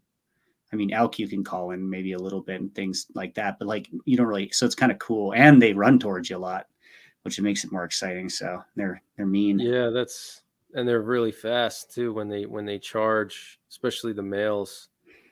Yeah, I'm hoping to just at least get a couple. I'm kind of hoping to get an alligator too, but that last time I tried that, it didn't work out. And because there's a lot more rules than people think, unless you go private. And I hunt a little tiny bit of private, and by a little tiny bit, I mean like 1% of my hunting, but it's not, I won't high fence hunt or like something like that. Like I'm not going to go gator hunting where they like breed them in a fenced area. Like I'm just not that guy. Right. And if you do it the other way around, oh, you're in Florida, hey, we should hang out. I'm going to be in Florida the last week or of this month, obviously, but that's going to be mostly family time. The first week of January, I'm blocking off completely basically to hunt and fish. And I still have like 3 days that are kind of unfilled, but that's awesome, man. That's great. Of course, that guy might be crazy. There's some crazy people in Florida. Dude, I've hung out with some, like, I'm crazy, and I'll like meet somebody and stay at their house sometimes for a week that I've never met, like ever. And I've had some there's some crazy people in Florida. I'll tell you that much. Oh yeah. Interesting. Yeah. I've been stuck with them before. So that's pretty funny. That's funny, yeah. man. It's lucky I didn't end up in like either commit a homicide or end up in jail or end up dead, like one of the three.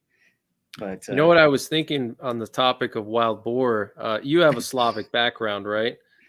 Well, I'm really bad with geography. I'm not like you. So like I'm not Slavic. I'm at least maybe I'm wrong. Maybe it's like part of what used to be Slavic, but I'm mostly Czech. Czech, yep. Yeah, that's Slavic, yep. Is it Slavic? So I'm Slavic and I don't even know it. Yeah, you're Slavic. Yeah. Well, I was going to say, if you wanted to hunt boar in Eastern Europe, there's the boar out there. It's like white-tailed deer over here in the East. They're just everywhere. And like, really?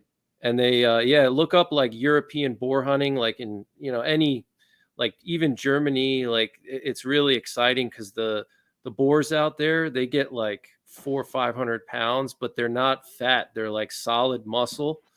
Mm-hmm. And they'll just charge you. And like, and they run like super fast. They use dogs and stuff to locate them.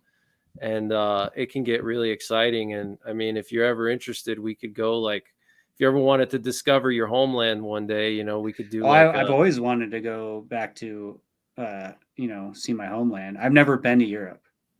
Okay. But I think I want to, like, I've looked at also like New Zealand and Ireland and stuff for hunts. And like my wife's Irish and Scottish. Okay. And so I've looked at that too. And then I'm basically Czech, Polish, German, and Austrian. Those are my four main. Then I'm a whole bunch of other, but that's like my four biggest parts of who I am, ancestral. But explain to me then, because like I'm an idiot. So what does the Slavic area encompass?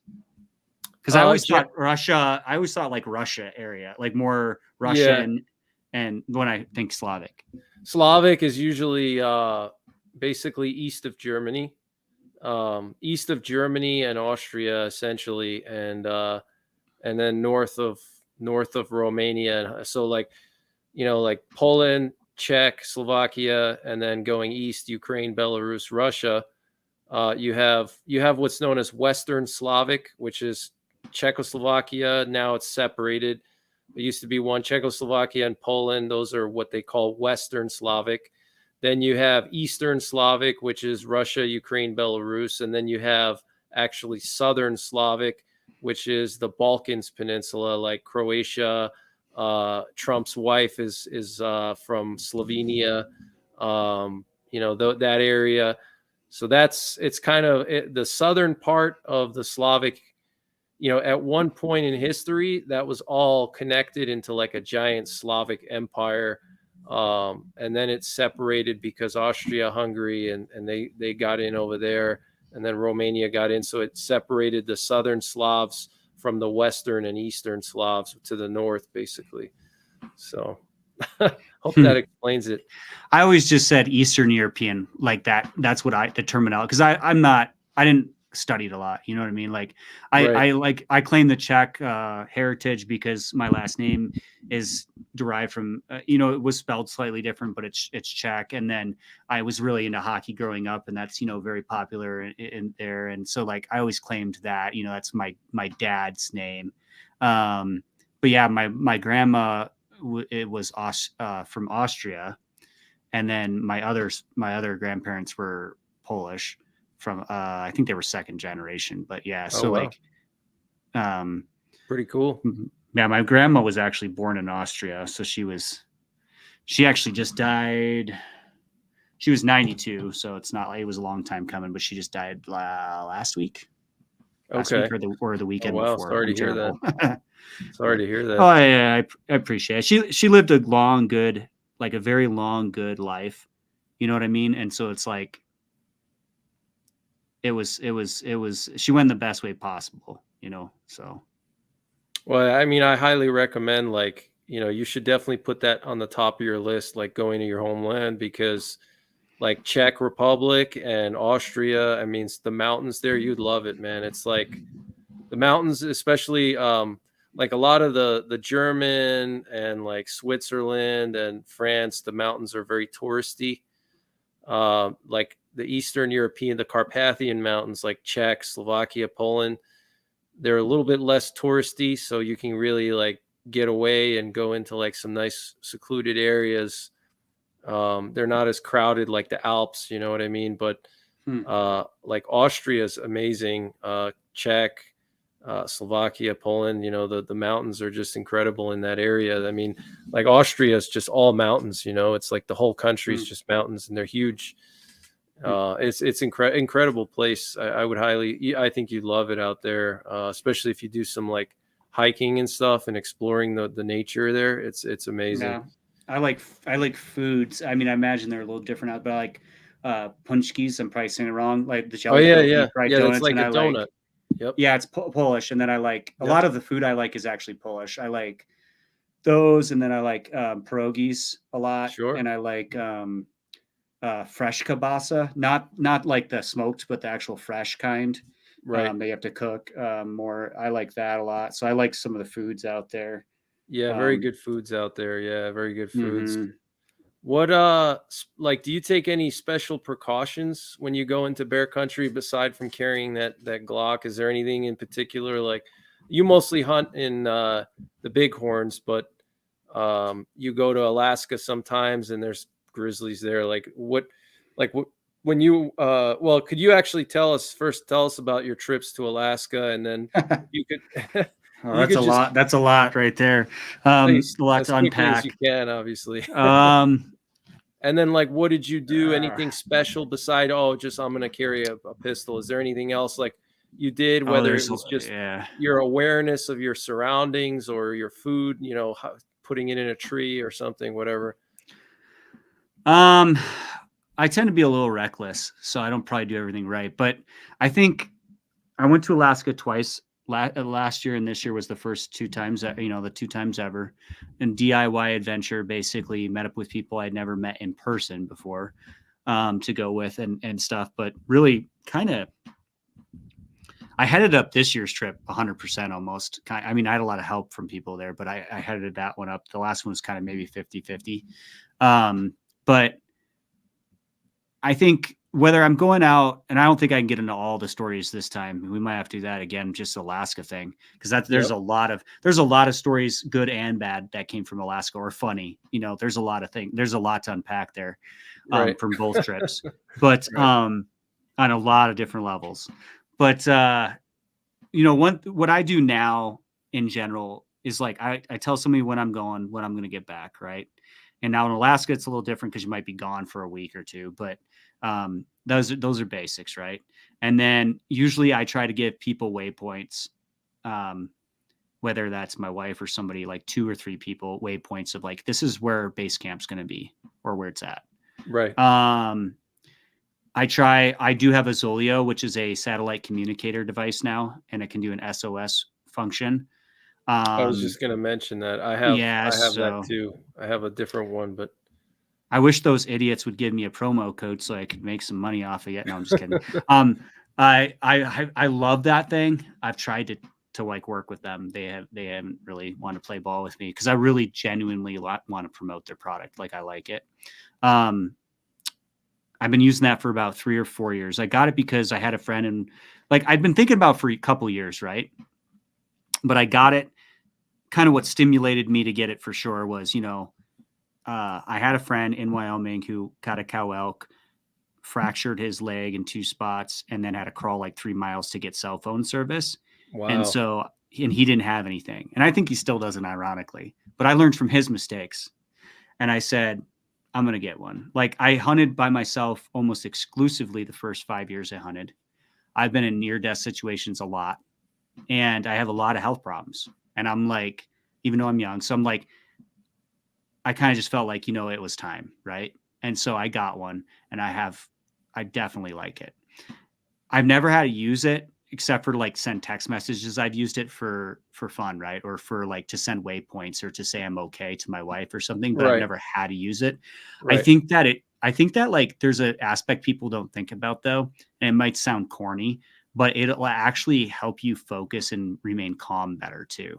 Because if you have it, you tend to think clearer. Right. Rather than just right. You can focus more on the hunt rather than the safety aspect or the navigating aspect of it. Right. Right. I think it's just a good thing to have. Yeah, I think and they're not that expensive now. I mean, over Black Friday, I think they were like 150 or 100 on sale for the device, and they're like, $20-$30 a month or something for their plan. But I use it now, and here's the thing: I don't just use it for hunting now. I might hunt 8 months out of the year some years. Like there's a lot of different hunting, but I'll use it for snowmobiling. I'll keep it in my truck year round because I'm in Wyoming. That way, it's not just about helping me.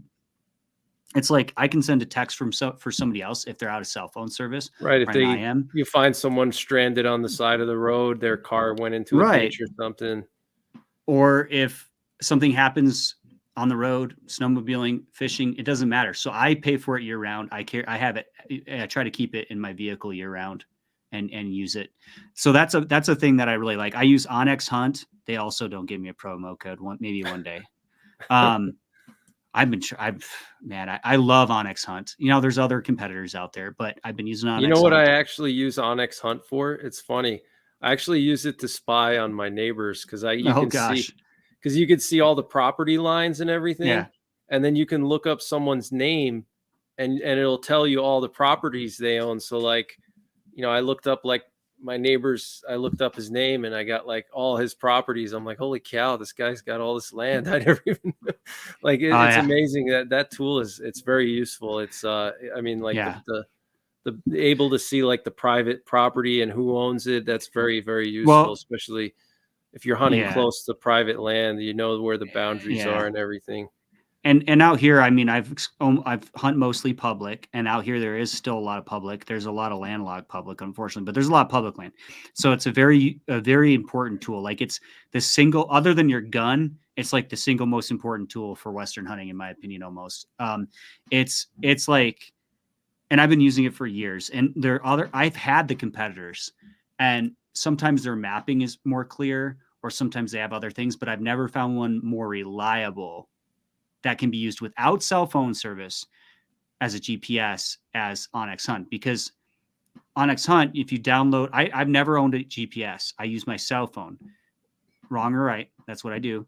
I download all the area on the app, and then I can turn it on airplane mode, and I can use it as a GPS even without cell phone. And I've only once had a problem with that, and that was because I was like in some weird area where GPS signals were really wonky. But anyway, So I use that as my GPS. I swear by that app. I love that app. I would encourage people to get that app. And now they have Onyx off-road. They have Onyx like hiking. They have all these. Basically, it's all the same thing, just kind of branded different.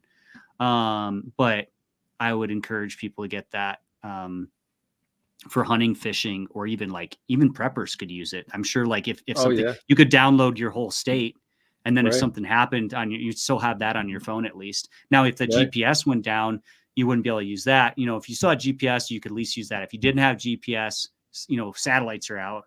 Well, I mean, you could at least navigate to some degree, and you could at least see where like maybe there's areas of forestry and things, and figure it out. Now, obviously it would be more complicated, or difficult to use. But I mean, I still usually carry a compass, just because. I always use a compass. Yeah, that's like my main navigation tool. I think like if you're outside a lot, it's uncanny how you can get really good at telling the time off the sun. Like people don't realize how good you can, even just I'm not talking like a sundial. I'm just talking like looking. Like if you're out, when I used to work outside 12, 16 hours a day, because I did for a long time, I never was off more than 30 minutes. I usually wasn't even that far off, just looking up at the sky.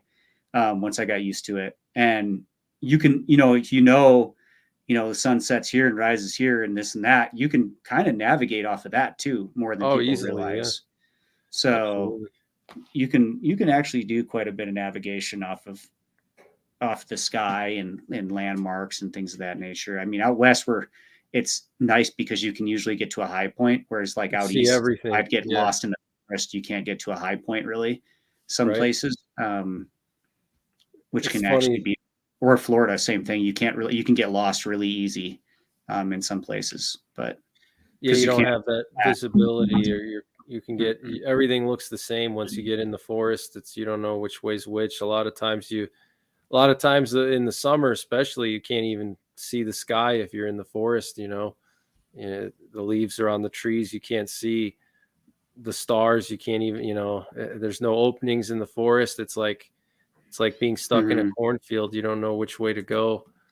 But you can kind of, I mean, like me, a lot of the areas that I frequently hunt at, it's hard for me to get lost just because I've explored it so much, and I just memorize. I know how the area looks. So like, unless I go really far out, I more or less visually in my head know where I am at all times. Yeah, and rivers are a great tool. Areas. Yeah. Rivers are a great tool to use for navigation too. If you walking upstream or downstream, and then you kind of know you can get out by walking the other way, right? I mean, lessons. I mean, there's a lot of stories from Alaska. Alaska, if you want to go out there, it's like even if you don't use a guide, which we didn't, or a transport service, call them though and ask them about water conditions and see what information they'll give you for free. That's something I wish I did more. Because they can give you a lot of information. Make sure that don't how should I say this? Don't float in, because then you're going to have a very difficult getting time. If you use pack rafts or something, obviously, if you don't have a way to get picked up on the other side, don't float in, because you're going to have to hike in the water against the current out or something along those lines, which I've done, and it's terrible. Which it kind of goes without saying, but you kind of, sometimes you get out there and you kind of get sucked into these positions, right? And so it's well, you're just so excited to get out there, and you're not thinking clearly like you normally would. Also be aware that water levels, especially closer you are to the coast, can change dramatically. And I'm not talking just tides. I'm talking flash flood. Just there's seasonal changes. So there can be a river that's 3 feet deep in whitewater, and 2 weeks later it's 3 inches deep, and you can't get out. Really? So that's something to pay attention to. That's interesting. I didn't know that. Of course, I carried my Glock, a pistol for bear defense, backup. I mean, really, I carried my rifle as primary, but backup was a pistol on my bino harness, so it was right in front of me. And when I go to Alaska, I have had more people just by the nature of the trip and everything. But as far as food, we just tried to keep things clean. You're supposed to do certain things. I don't know that we did every time, to be transparent. We didn't have any problems, but like, I think there's, just study whatever method you want to use for storing your food and stuff. I mean, we tried to keep things clean. I think that goes a long ways. You can rotate people at camp too, depending on the situation and things like that. But right. I slept with my gun. Like normally I wouldn't sleep with my gun. I slept with my gun pretty much right next to me, my pistol. And then I had my rifle pretty close as well. And normally I don't, I think, I mean, some people, they have different opinions on, hiking with something chambered, unchambered, I think for me, it depends on what holster it's in, honestly. If I don't feel comfortable with the holster, then I'm not going to keep it chambered no matter what. Cause I just don't, I'm not trusting the holster basically, but, I think there's, it's common sense. I don't know that it's that common though. A lot of people don't have it, but mostly it's just common sense, right? Like you just stay aware and you don't try not to do stupid things. I mean, and if something stupid happens, you try to rein it in real quick. Right. Right. When you were, in Alaska, did you use a compass? Well, I guess being that far north, the compass might be behave a little differently than down here. I just used Onyx Hunt, honestly. Onyx Hunt, really? Yeah, it worked all the way up there I have the Elite, so I have every state. But like you can pick if you want a state, and you can pick to get it for like that month too. So I just download all the maps. Now we did have two other people. One of them had a Garmin GPS and one of them had a Garmin watch with, I think, an emergency button. So we had multiple emergency options and multiple mapping systems among the group. Okay. Which is never a bad thing. Right. The biggest thing with Alaska is like the ridiculous amount of travel it takes and the ridiculous amount of logistics.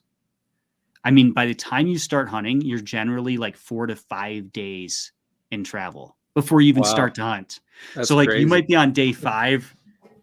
Like if you take a day to fly, a day to get your luggage and recuperate, 2 days to drive if you fly into Anchorage to like if you go way up north. Like we went all the way basically to the Arctic Ocean. We went to Prudhoe Bay both times essentially.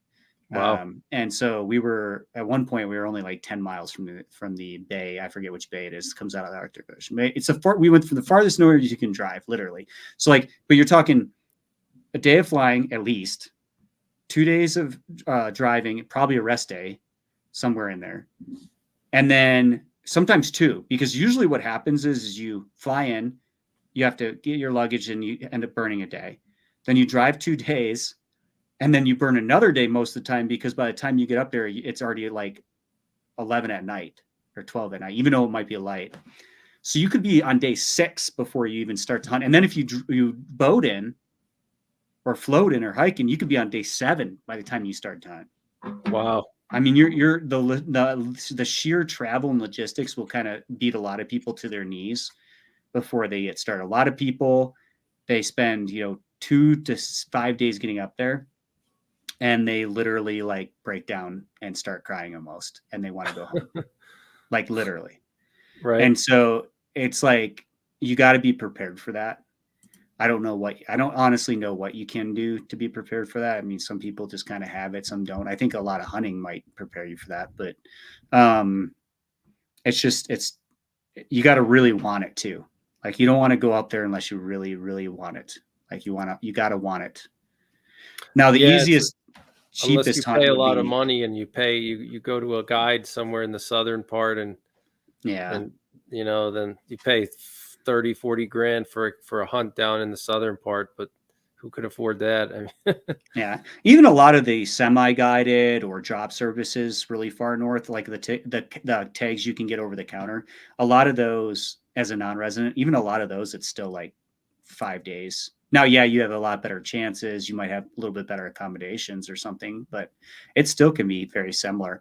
I think that like, the cheapest, easiest way to do it would actually be I'm not saying successful. on the hunt. I'm saying the cheapest, easiest overall, not Just to necessarily get out success there. on filling the tank, is you fly directly into Fairbanks, rent a U-Haul, you go up, take 1 day trip up the haul road on with the U-Haul, and you camp. You get a little box U-Haul, you camp in the back, and you archery hunt off the road. Some people, they get bigger bull. I mean, I've never even got a big bull. I've got tiny little dinks, 2 of them, and they'll do great, right? Because you got to go 5 miles from the road to even rifle hunt. Oh, So a lot of wow. people, but you have to get an archery certification that's valid in the state of Alaska to archery hunt. They have you have to get special certification. It's not super hard, but you have to jump through some hoops, and you can't use a crossbow you have to use a compound or recurve. Okay. But Interesting. that's the cheapest, easiest way to get hunting.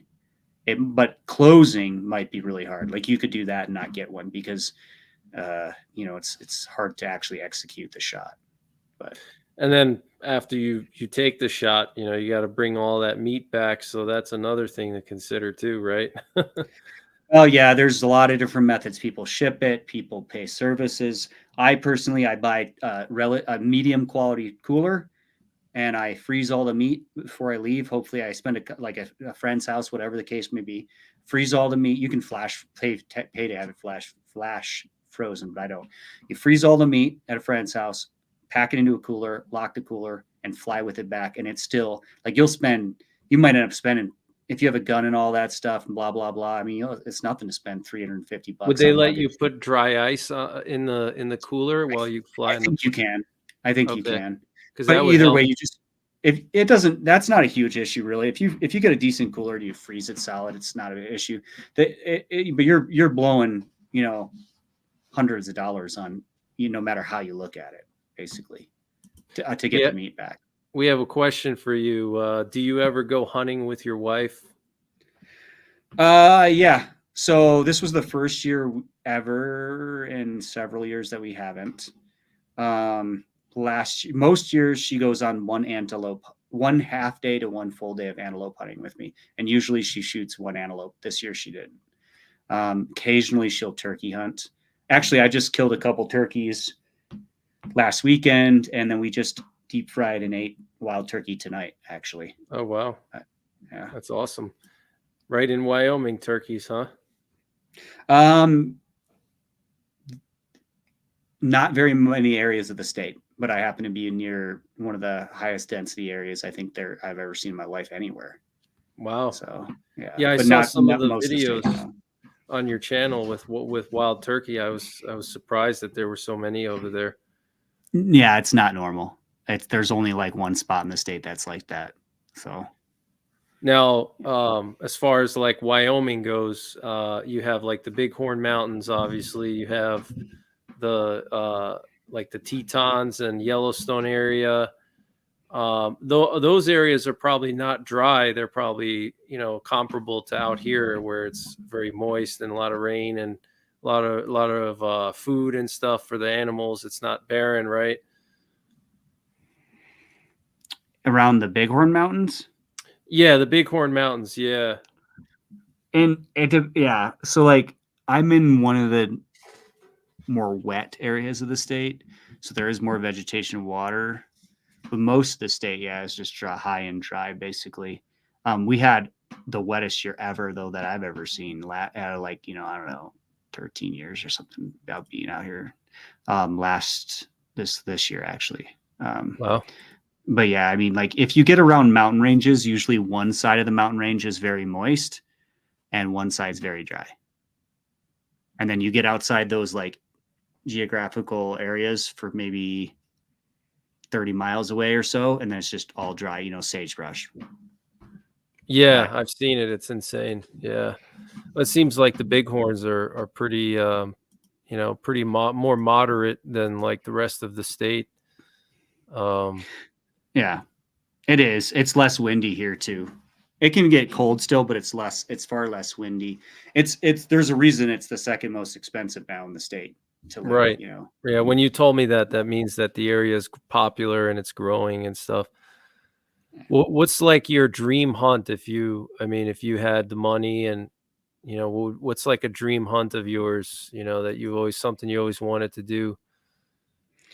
Brown bear. Really, brown bear? Okay. Yeah, a lot of people that are into hunting, it's like, mountain goat or a bighorn sheep or, but for me, I actually brown bear. Moose is up there too, but brown bear probably. That happens to be one of mine too. In like in Alaska or Canada, that would be fun. Definitely one. Yeah, It's up there for me.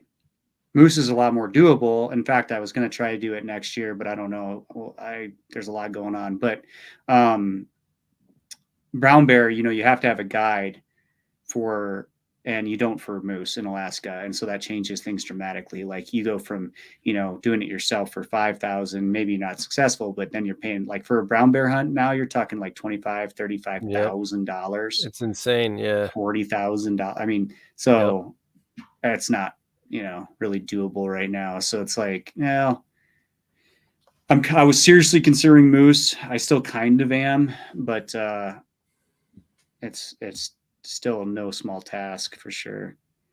There's a lot of places now in the lower 48 where you can hunt moose, even in the eastern states, the Great Lakes. You can put in for lotteries in like all the different states and see which one. You know what I mean? If you think about Yeah. like, I think like Minnesota probably has a lottery. I'm sure. I don't know about Wisconsin or Right. or Michigan. Do they have one? I'm not sure. I think they do. I mean, I can see it's crazy about 40 minutes from my house. Sometimes not even. I can literally go in the spring and I can see like 35 moose in an hour. Like it's Oh that wow. crazy. Oh wow. But yeah, but to get a tag with point creep and everything, the way the system works, I could like legitimately die before I get a tag in my own state. Yeah.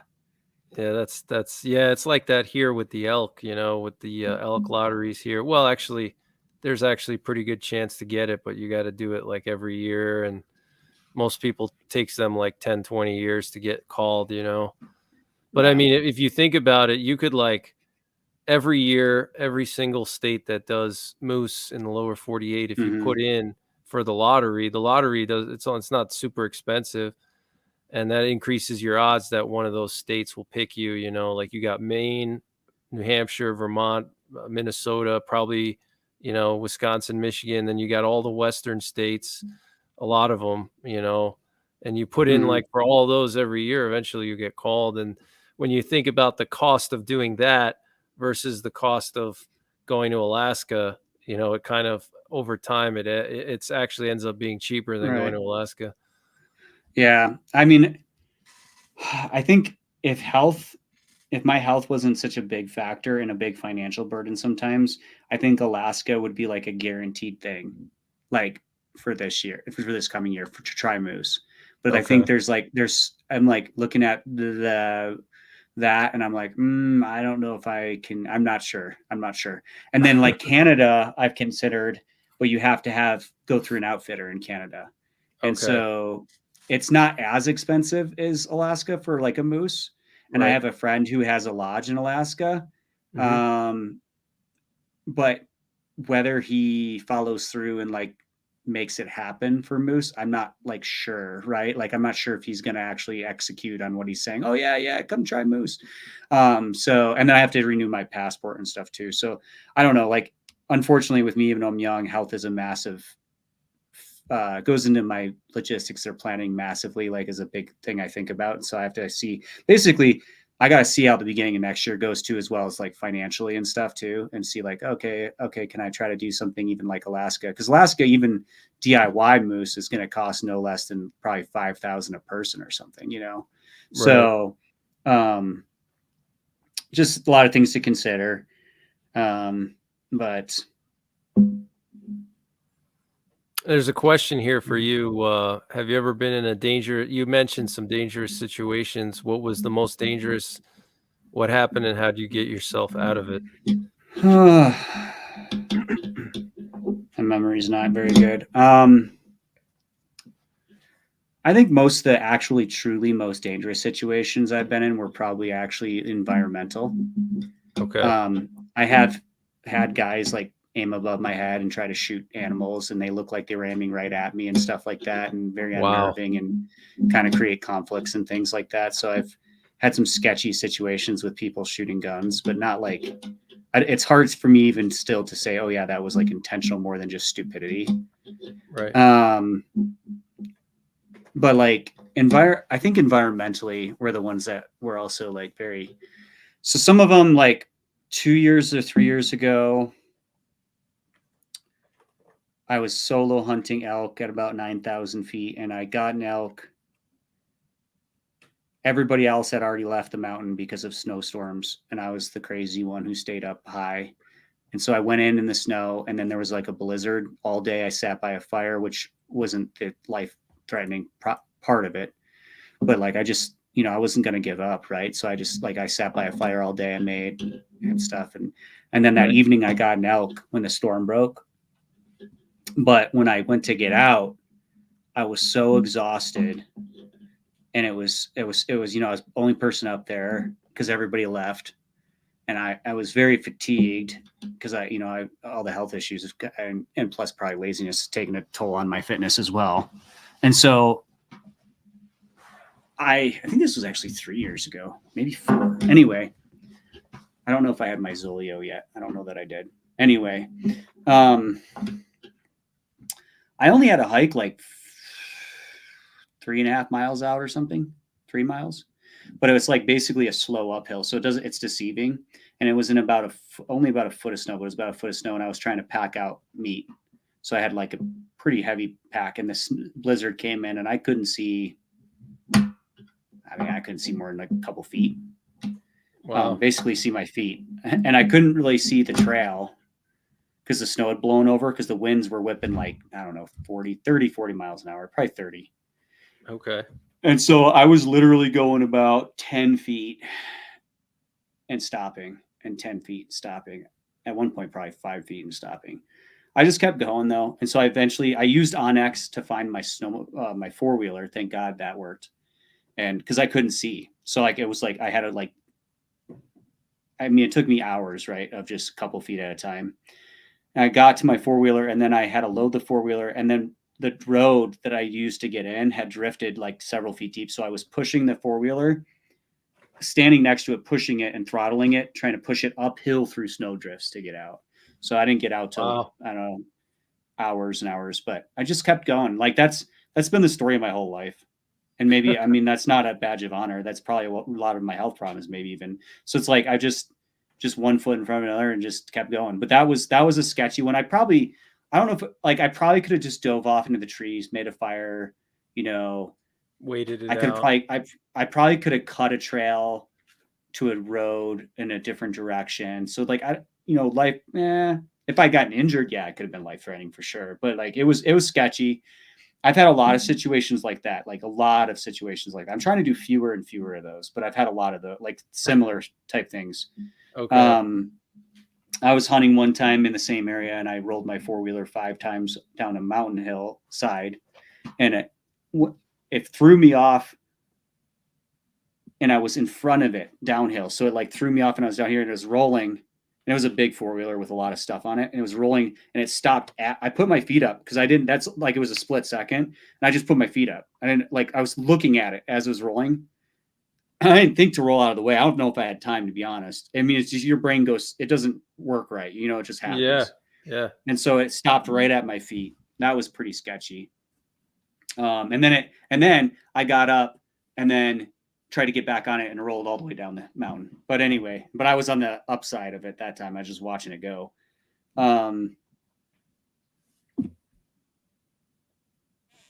Wow. In Alaska, we almost didn't get my boat out this year because the water levels dropped. It was basically a miracle we got the boat out. It would have been sitting out there, washed out to the ocean next year, I guess. When we pack rafted in the year before, we almost didn't make. So like on the way out, we were going I had 100 pounds in a alpaca raft and about 100 pounds on my back, maybe 80 pounds on my back. And we were going against the current, walking in the creek or in the river. It wasn't a creek. It was a legit river. And we were walking like on the edge to go up, because if you walk on the soil, you couldn't pull the raft. Well, not very well. So we were going against the current, And there was one spot where the water, the edge where the river goes in, like dropped off, and it was this really fine, like pea gravel almost. It was really fine gravel, and the current started pulling me down and like in, and Okay. I slipped, and I was like literally clawing in the pea gravel, and like with my knees trying to like lunge over these like, and it was like a dropped off to like a 2 foot of gravel edge, and Okay. I lost my footing, and I could not get, and I barely, I mean, at the last second, I was clawing and going as hard as I could, and I just barely at the last second like penguined my body over the edge. That was Wow. probably a legit deadly situation compared to a lot that like probably pretty legit, because I was exhausted to the point where that like you just die. You die because by the time you're sucked in, you're so exhausted you can't swim, right? Like, Right. and the water's cold. Right. And I That's what I was had, gonna say. So it was like an yeah, undertow. well, it was like I had the pack raft too pulling me. So it was like a whole situation. So like I'd done it for hours. I'd been doing it for like 3 hours, right? And then I hit this like the worst spot and I was also fatigued. And I didn't realize it. And I kind of saw it coming, but it was one of those situations where you probably ignore the 1% of your brain that's telling you no, be smart, and you don't listen. And I had waders on too, but I don't know. That was a sketchy one. Wow. But Sounds sketchy. Yeah. I don't know. That sounds crazy. Last year I shot a cow elk up a rock fall, up like a really sheer rock tumble. It's like a rock chute, almost like an avalanche chute. Probably was an avalanche chute. Through all rocks, and the rocks started moving out from under me, and I slid about 30 feet in the rocks, and then I fell about 15 feet. Wow. But luckily, that actually I broke part of my I broke my bipod off my gun, but somehow I just was banged up. I didn't break anything, thank goodness. But Wow. I don't know. That's There's all crazy, kinds of man. weird little stuff. Man, that's some close calls right there. So I guess maybe we can schedule another meeting. We can go in more detail about your trips to Alaska and stuff like that. But thank you so much for all your time tonight. I really appreciate it. It was fun talking about all this. So Yeah, we'll have to talk about who murdered Marilyn Monroe on the next episode.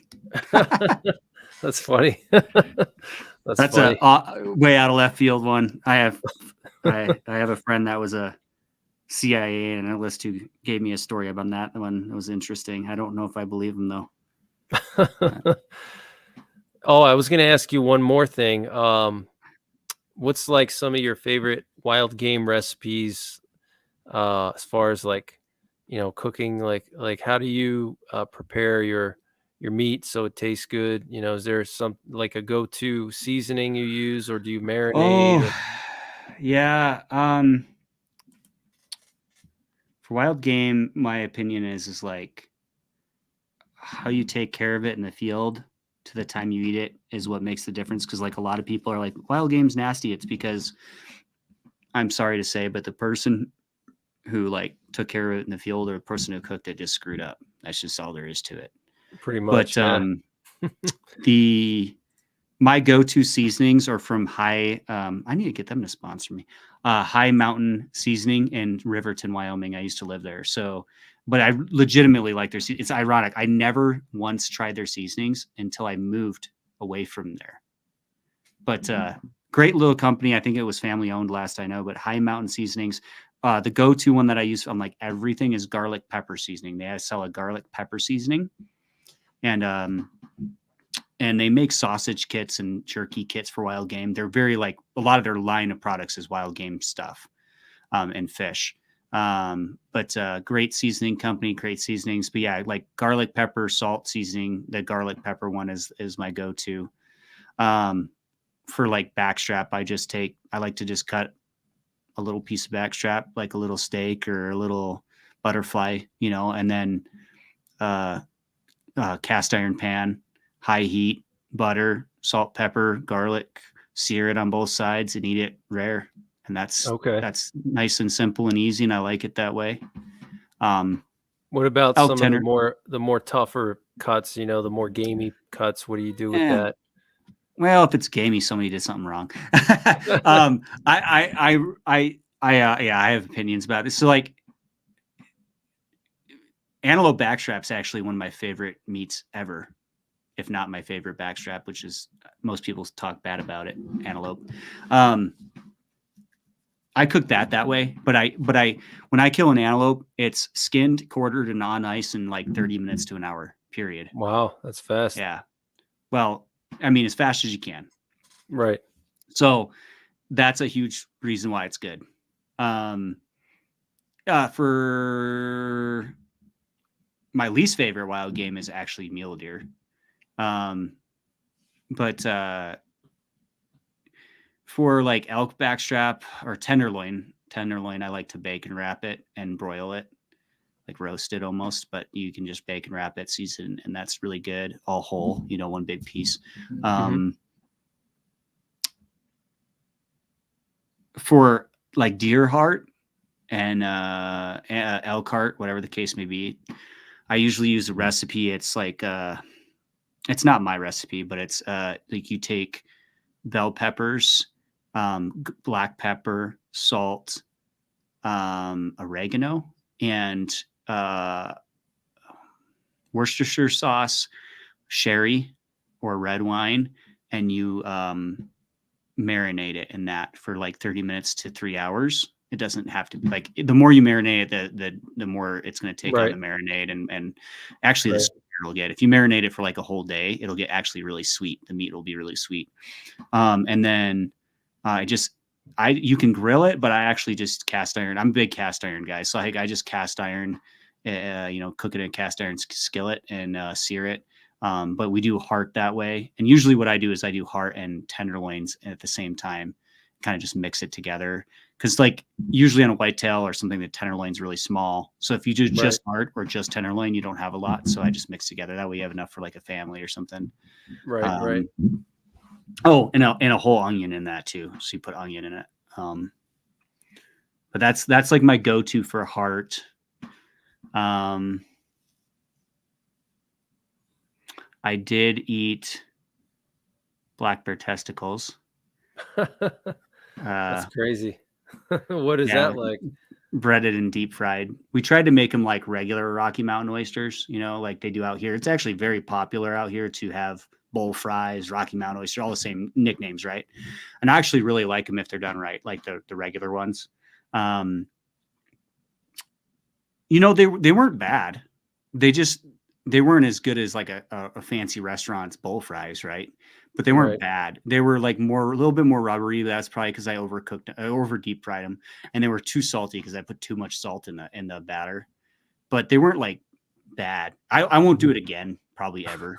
Like they were not bad, but it's like, why would I? Like, there's not enough reason for me to do it, right? It was like a lot of hassle. Yeah, I totally admittedly did it just to do something wacko. That's just why to taste, just to see. Yeah. And I do love that. I do love black bear though, like the meat. I love. Yeah. Black bear meat is amazing. I really love it. Yeah. You just got to cook it enough, or you're gonna get trichinosis. Yeah. But it's so good actually. The first time I had black bear meat, I was blown away how tasty it is. I was like, man, this is better than venison, Yeah, and you can render the fat and use it for cooking, and you can even use it for baking if you render the fat. Right. Yeah, it's just one of those bears. One of those meats, though. It's like it's really weird because you got to cook it enough, but you also don't want to be super tough. And so, unfortunately, it's going to be a little more tough than like deer or something, maybe because you can't eat it rare. Right. So you got to cook a little more, but the flavor is great, I think. And they're also more. But the thing is, too, is even though you got to cook it more, it's more marbleized because the bears are fattier than deer. So because of that, it kind of makes up for that a little bit. It's not as, like if you were to if you were to cook a venison well done, it would be like eating a tire, It's bears like way underrated and taboo in our culture.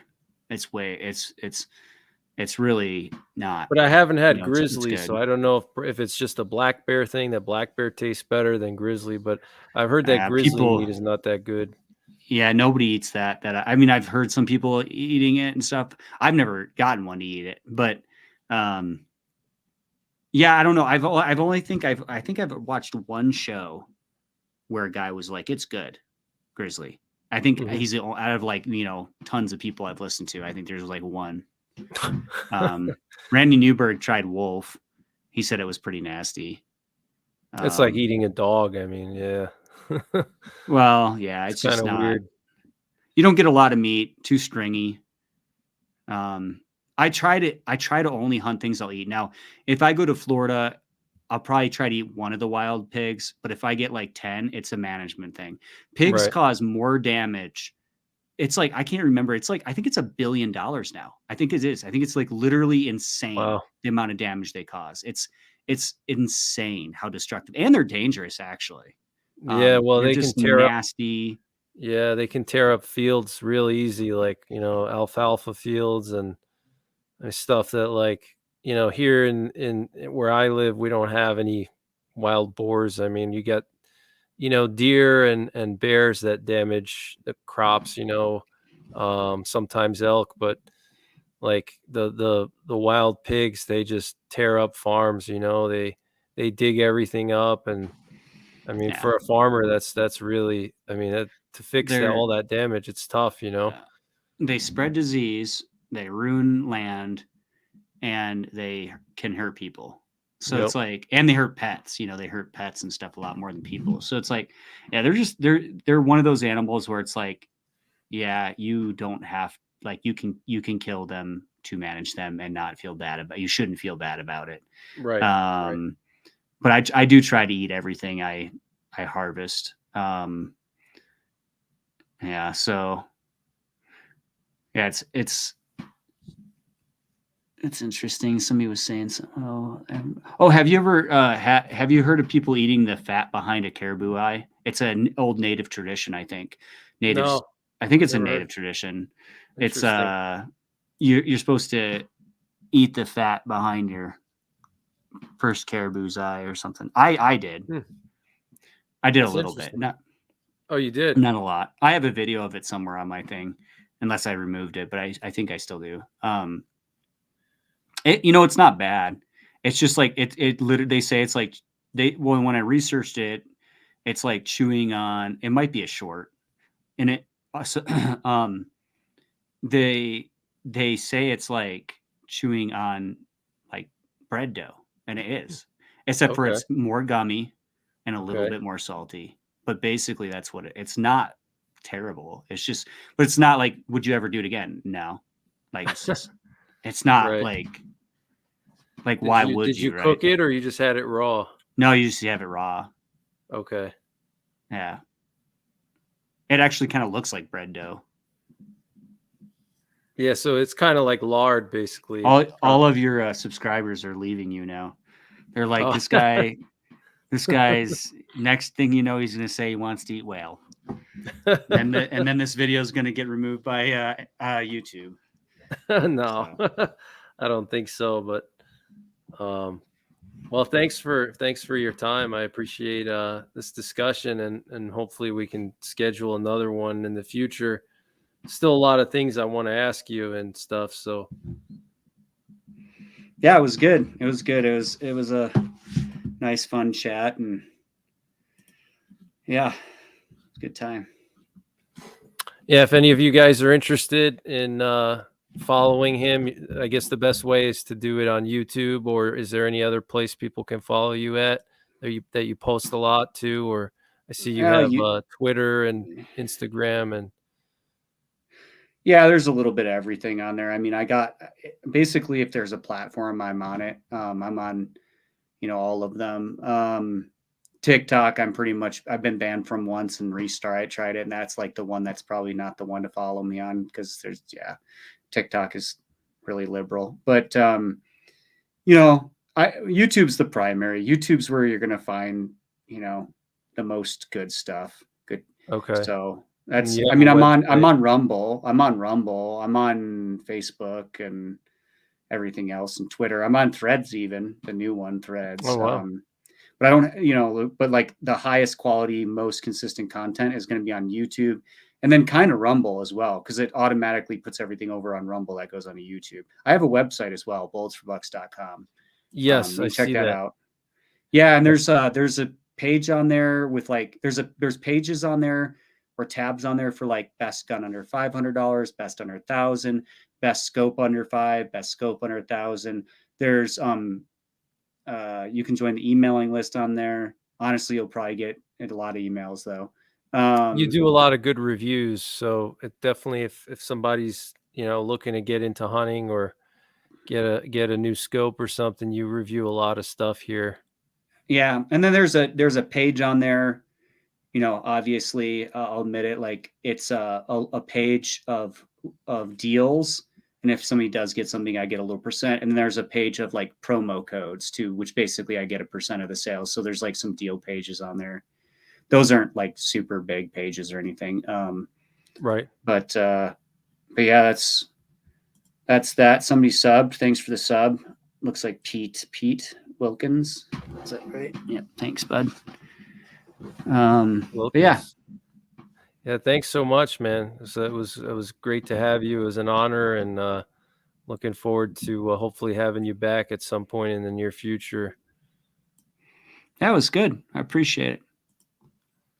So that's pretty much it, guys. Thanks for tuning in. I know this isn't really the normal live stream that I do, but hopefully I provided something different, rather than just doom and gloom all the time. So thank you guys for tuning in, and I'll see you guys on the next one. Take care. God bless. And don't forget the 3 Ps: prepare, practice, and persevere.